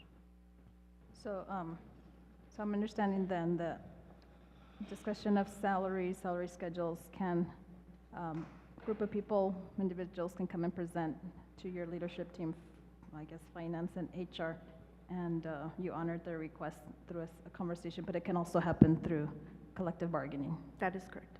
Okay. And then in collective bargaining, or even in a discussion, is it practice, I'm just curious, is it practice that what is agreed to is like written, signed or something, or is it just by word of mouth? Yeah, Madam President, my preference would be that these kinds of negotiations occur during negotiations because there is a written history of what is agreed upon. And so when there are conversations, that record does not exist as it does when they're done in negotiations. Okay. So for the future, I guess, well, HR and also the union, I guess maybe there's a lesson learned that do these type of conversations, discussions, and negotiations, I guess. Any further questions, comments, Mr. Morales? I just want to be clear that this did not occur during a collective bargaining, That's correct. right? That is correct. Any further discussion? Mrs. Murillo? I just have a comment because I did receive a couple of calls when they saw this on the agenda, and they wanted to make it very clear that it was, for a couple of them, it was a lack of communication, education. They couldn't understand, but then speaking to you and people from HR, they see the difference, and so it was more like a positive thing. It started with like, we're upset, and then I'm like, well, go and talk to them, and then let me know. And it was like, you know what, no, I understand it like this. So I want to thank you for that because that truly, that helps, I couldn't understand it either until you presented a couple of times. And now I kind of like see the difference. But I think it's more like educating and understanding, and it might take a couple of conversations. And Madam President, and the presentation that I'm sharing with you today is the exact presentation that I reviewed with these employees that had concerns. One last question. And educate me on this because I'm not, that's what I'm asking. So prior to this being presented to us, when we are approving the final budget, there's an expectation that you all meet with, is that true? That you meet with the union to make sure that they agree? That is correct. Okay, okay. Any further questions, comments, concerns? Okay. Thank you, ma'am, for your Thank you. presentation. Have a good evening. You too. Thank you. Okay, and that concludes our discussion items for this evening. Our next agenda item, I'm not going to read it to you, but that's more for board members, but also for public knowledge to know what are our next board meetings and events coming up. So just a reminder to us all, our next board meeting will be taking place Thursday, November 14th at the GAC, and then our deadline to submit our agenda item request will be October 28th, and then you can read the rest. But thank you so much for joining us this evening. Session, okay. So with that, do I hear a motion? I make a motion that we adjourn. Mrs. Murillo has made a motion to adjourn. All in favor? Aye. All opposed? Motion carries. Folks, have a good evening.